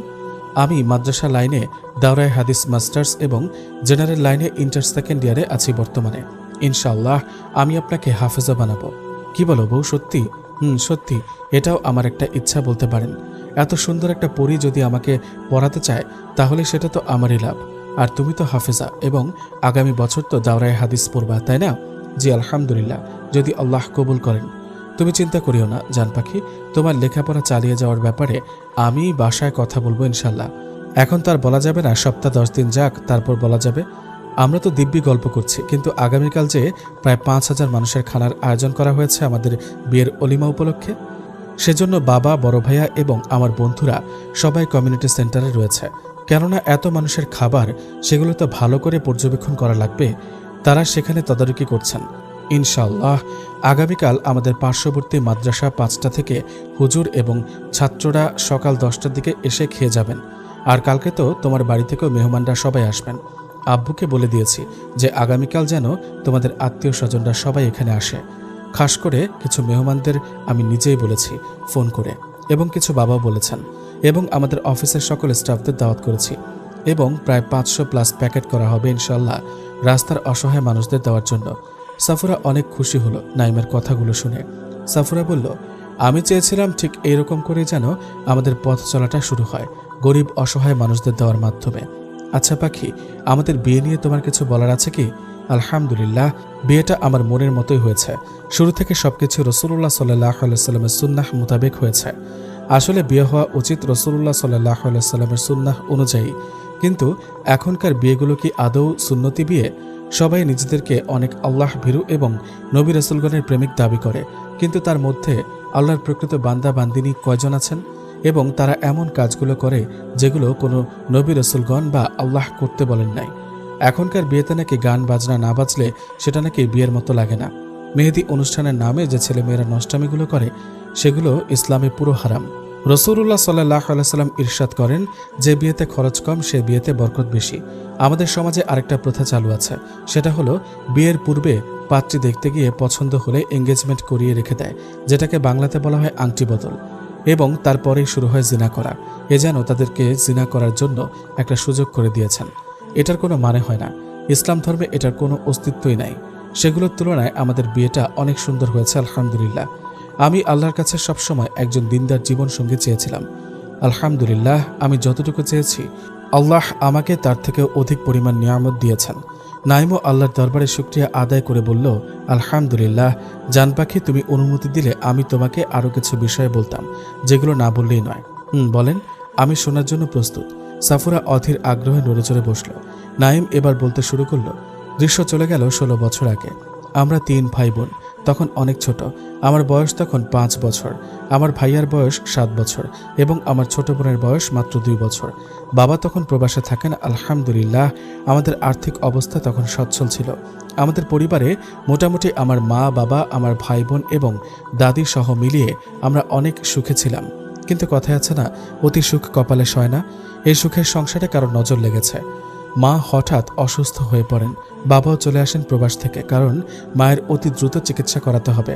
চিকিৎসা করে বিভিন্ন টেস্টের মাধ্যমে জানা গেল আমার মায়ের ক্যান্সার হয়েছে, লিভার কিডনি নষ্ট করে ফেলেছে এবং খাদ্যের নালীতে টিউমার হয়েছে। মায়ের চিকিৎসার জন্য বাবা রাতকে রাত বলে নাই, দিনকে দিন বলে নাই। ইতিমধ্যে প্রচুর টাকা খরচ হয়ে গেছে। ডাক্তাররা জবাব দিয়েছে মা আমাদের মাঝে অল্প কিছুদিনের মেহমান মাত্র। তারপরেও মায়ের প্রতি বাবার এতটা ভালোবাসা ছিল যে তিনি হার মানেননি। কিন্তু সেটা বেশি দিন টিকল না। নিমেষে হয়ে গেছে সব শেষ।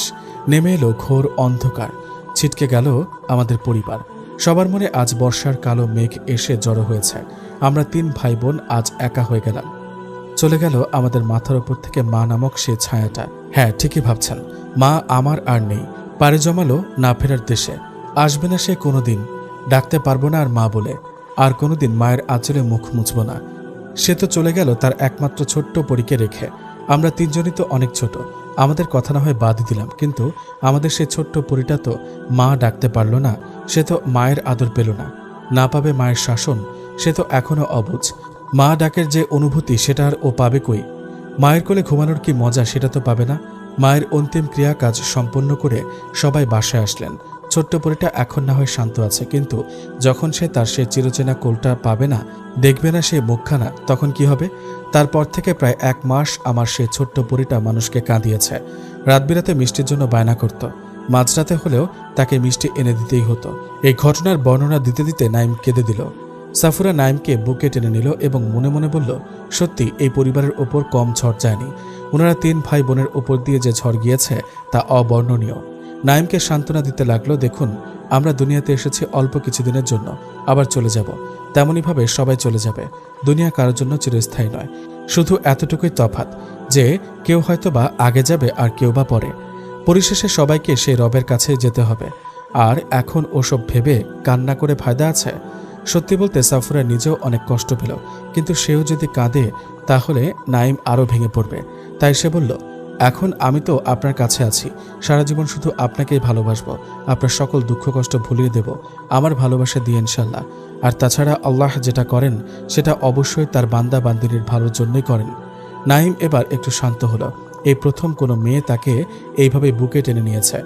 আজকে সে স্বর্গীয় সুখটা অনুভব করতে লাগলো এবং মনে মনে বলল, ইয়া মালিক, তুমি দিনদার জীবন সঙ্গীর কাছে এতটা সুখ দিয়েছ, না জানি তোমার তৈরি এই বেহেশতটা কেমন হবে। তারপর নাঈম একটু পর আবার বলতে শুরু করলো, এভাবে কেটে যায় 2 মাস।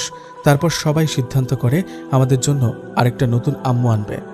যেই ভাবা সেই কাজ, নিয়ে এলো নতুন আম্মু। আমি আর ভাইয়া সেই আম্মুকে মন থেকে মেনে নিতে পারিনি, যার ফলে আমি সবসময় দাদুর কাছাকাছি থাকতাম এবং ভাইয়াকে শহরে একটা মাদ্রাসায় দিয়ে দেওয়া হলো।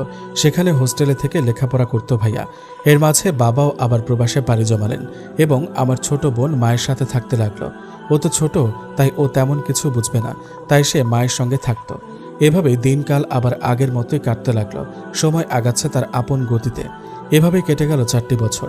হঠাৎ একটা দুর্ঘটনায় দুর্ভাগ্যবশত আমার দ্বিতীয় আম্মুও মারা যান। একে একে মা মরার যন্ত্রণাটা আমাদের 3 ভাই বোনকে কুরে কুরে খাচ্ছিল। তারপর আমাদের জন্য আরেকটা নতুন আম্মু নিয়ে এলো। যদিও বা আব্বু প্রথমে রাজি হননি, অগত্যা সবার জোরাজোরিতে রাজি হতে হলো। কেননা বাবা থাকে প্রবাসে, আমাদেরকে দেখাশোনার ব্যাপার স্যাপার আছে। বিশেষ করে আমার বোন তো এখনও ছোট, ওর বয়স মাত্র 6 বছর। সেজন্য আবার আব্বুকে বিয়েটা করতেই হলো। আমার নুরানি শেষ হলো এবং আমার ছোট বোনকে নুরানিতে ভর্তি করিয়ে দেওয়া হলো। আমার ভাইয়াকেও শহর থেকে নিয়ে এলো নতুন আম্মু। আলহামদুলিল্লাহ, মা আমাদেরকে অনেক দেখতে পারে, একদম নিজের সন্তানের মতো। আমরাও ওনাকে নিজের মায়ের জায়গায় বসালাম। আমার বোনুকে তো অনেক আদর করে। সব মিলিয়ে আমাদের পরিবার আবার মন খুলে হাসছে, যেমনটা মেঘের আড়াল থেকে সূর্য হাসে। ভাইয়াকে কিতাব বিভাগে ভর্তি করিয়ে দেওয়া হলো আমাদের পার্শ্ববর্তী একটা মাদ্রাসায়। আমিও লেখাপড়ায় আছি আলহামদুলিল্লাহ। দিন কাটতে লাগলো খুব আনন্দে। একদিন সুখের সংসারে শকুনের নজর লাগলো। ওই যে তিনি যে আমাদের সৎমা, বিপত্তিটা সেখানেই।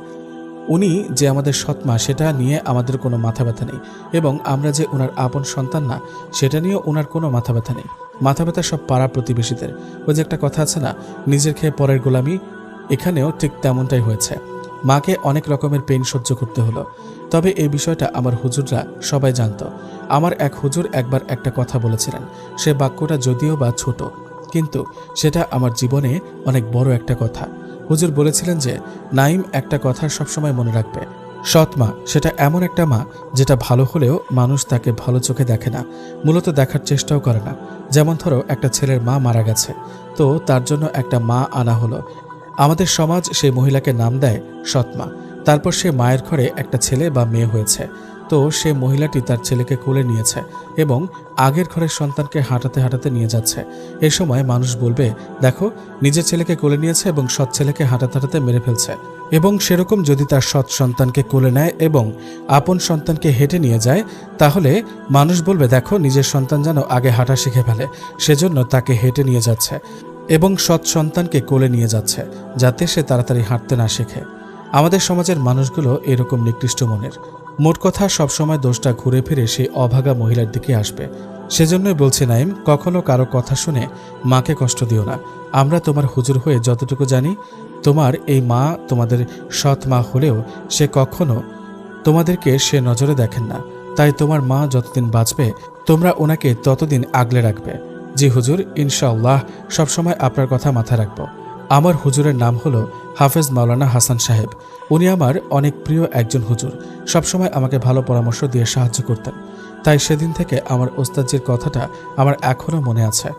মানুষ আমাদেরকেও অনেক রকম ভুল বুঝাতো, আমার মায়ের নামে এটা ওটা বলে, কিন্তু আমাকে কখনো বাঁকাতে পারে নাই। আমিও তাদেরকে তাদের মতো বুঝ দিতাম। মাঝখানে আমার দাদিও গত হন, পাড়ি জমান না ফেরার দেশে। আমার অনেক আহ্লাদের মানুষ ছিলেন আমার দাদি। আমার মা মারা যাওয়ার পর বেশিরভাগ সময় দাদির সাথেই কেটেছিল। শেষে আমার এই মা আসার পরেই তো দাদি আমাদেরকে ওনার হাতে তুলে দেন। আমাদের গ্রামে যে শুধু আমার মা যে সৎমা তেমন কিন্তু নয়, আরও 3-4 জন ছিল, কিন্তু আফসোসের সহিত বলতে হচ্ছে যে তারা তাদের সৎ মায়ের রূপটাই তুলে ধরেছে। তারা কখনো সন্তানদেরকে আপন করে নিতে পারে নাই। আসলে সব সৎমা তো আর ভালো হয় না, আবার সব সৎমা কিন্তু খারাপও হয় না। যেমন আমাদের মা, তিনি আমাদের জন্য নিজের মা হওয়ার স্বপ্নটাই বিসর্জন দিলেন, আমাদেরকে আঁকড়ে ধরে বেঁচে আছেন। এতক্ষণে দৃশ্য বাস্তবে ফিরে এলো। সাফুরা এতক্ষণ নীরব দর্শকের ভূমিকা পালন করছিল। তারপর নাঈম বলল, এতক্ষণ যাবৎ আমি যার কথা বলছিলাম তিনি আর অন্য কেউ নয়, তিনি হলেন আমার এই আম্মু, যিনি বর্তমানে আমাদের বাসায় আছেন। সাফুরার মনে তার শাশুড়ির জন্য সম্মান আরও বেড়ে গেল। এতক্ষণ সাফুরা দোলনায় বসেছিল আর নাইম সাফুরার কোলে মাথা রেখে শুয়ে শুয়ে এসব কথা বলছিল। এখন নাইম উঠে গেল, সাফুরা দোলনায় বসে আছে। নাইম ওর সামনে হাঁটু গেড়ে বসে ওর 2 হাত মুষ্টিবদ্ধ করে বলল, বউ পাখি, তুমি আমায় কথা দাও যে কোনো দিন তুমি আমার মাকে অবহেলা অসম্মানী করবে না। তুমি সবসময় আমার মাকে নিজের মায়ের মতো দেখবে, কখনো তাকে বুঝতে দেবে না যে আমরা ওনার সৎ সন্তান, যেমনটা উনি আমাদেরকে বুঝতে দেন নাই যে উনি আমাদের সৎ মা। আর অনেকে তোমাকে এই বিষয়ে উস্কে দিবে, তুমি কখনো সেগুলো কানেও নিবা না। আমাদের চারপাশে সব আমাদের শত্রু, তাই তারা কোনো কথা বললে তুমি সেটা সর্বপ্রথম আমাকে জিজ্ঞেস করবে। আর তোমার কাছে আকুল আবেদন, তুমি আমার মায়ের সাথে কখনো বেয়াদবি করবে না। সমস্যা হলে আমায় বলবে, তারপরেও মাকে মুখ ফুটে কিচ্ছুটি বলবে না। আমায় কথা দাও। স্বামীজান, আপনি চিন্তা করিয়েন না গো, তিনি তো শুধু আপনার মা নয়, তিনি তো আমারও মা। তাহলে মায়ের সাথে কেমনে বেয়াদবি করি বলুন তো? আর আগামীকাল থেকে সব কাজ থেকে মাকে ছুটি দিয়ে দিব ইনশাল্লাহ। তিনি ঘরে শুধু রানী মা হয়েই থাকবেন এবং আমাদেরকে শাসন করবেন। তিনি আমার স্বামীজানকে এত কষ্ট করে মানুষ করেছেন এবং এত বড় সংসারটা সামলেছেন, আমাকে এত আদর্শবান একজন স্বামী উপহার দিয়েছেন, সেটার জন্য আমি সারা জীবন কৃতজ্ঞ থাকব। আপনি নিশ্চিন্তে থাকেন, আমি কিঞ্চিত পরিমাণ অসম্মানী মায়ের হতে দেব না ইনশাল্লাহ। আপনি শুধু আমার পাশে থাকেন গো স্বামীজান, আমার আর কিচ্ছু চাই না। এবার দুজনই বসা থেকে উঠল। তারপর নাইম আলতো করে সাফুরার কপালে তার ভালোবাসার পরশ এঁকে দিল। আমি জানি আমার পাখিটা ঠিকই সবার মন জয় করতে পারবে ইনশাল্লাহ।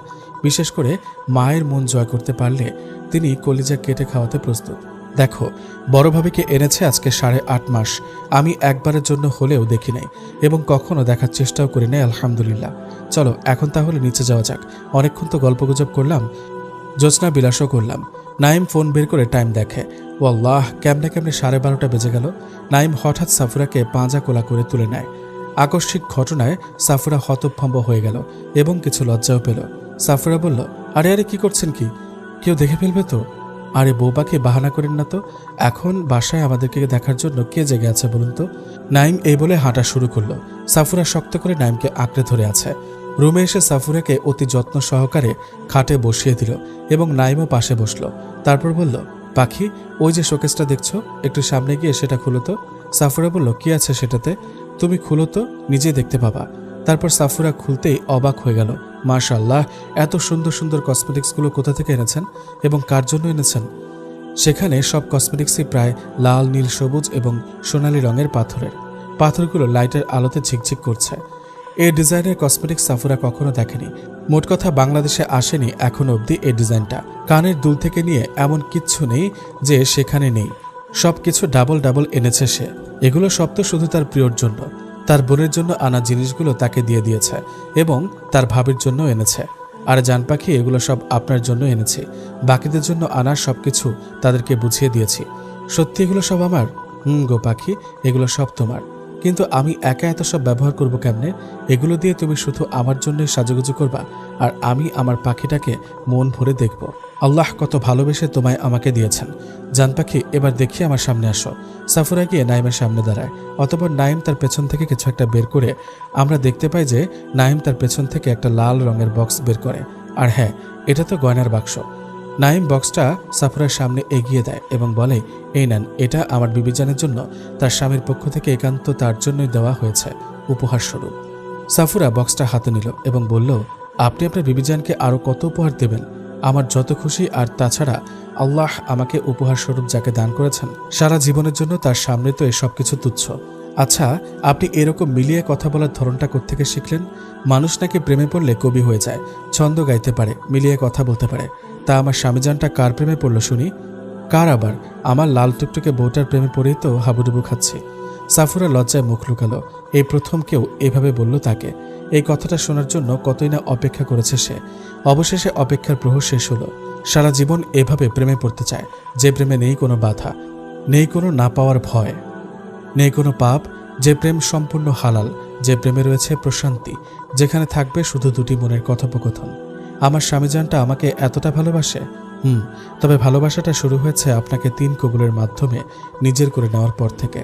যখন থেকে আপনি কালেমা পড়ে 3 কবুলের মাধ্যমে আমার সঙ্গ জুড়ে দিয়েছেন, তখন থেকে আপনি আমার জানে বসে গেছেন। পাখি মনে রাখবে, ভালোবাসাটা জন্ম নিতে কয়েক সেকেন্ডই যথেষ্ট। প্রকৃত ভালোবাসা অনুভব করতে হলে আলাদা সময় কাটানো লাগে না, একলা রুমে ডেটে যাওয়া লাগে না, 3-4 বছর আগে থেকে অবৈধ সম্পর্কে জড়াতে হয় না, রিলেশনের নামে জিনা ব্যভিচারে লিপ্ত থাকা লাগে না। যে মনে রয়েছে আল্লাহর ভয়, সে মনে থাকবে না কোনো সংশয়। আর স্বামী স্ত্রীর মধ্যে ভালোবাসাটা মহান রবের পক্ষ থেকে অটোমেটিক্যালি চলে আসে। এতক্ষণ যাবৎ সাফুরা নাইমের কথাগুলো ভালো করে পর্যবেক্ষণ করেছিল। স্বামীজান, আমি অনেক খুশি যে আল্লাহ আমাকে আপনার অর্ধাঙ্গিনী করে পাঠিয়েছেন। মহান রবের নিরে লক্ষ কোটি শুকরিয়া আদায় করছি। আপনার মতো স্বামী পেতে কপাল লাগে কপাল, আর সে কপাল মহান রব আমায় দিয়েছেন। বউ পাখি, আনা উহিব্বুকা ফিল্লাহ। স্বামীজান, আমিও আনা উহিব্বুকা ফিল্লাহ এর অর্থ হলো আমি আল্লাহর জন্য আপনাকে ভালোবাসি।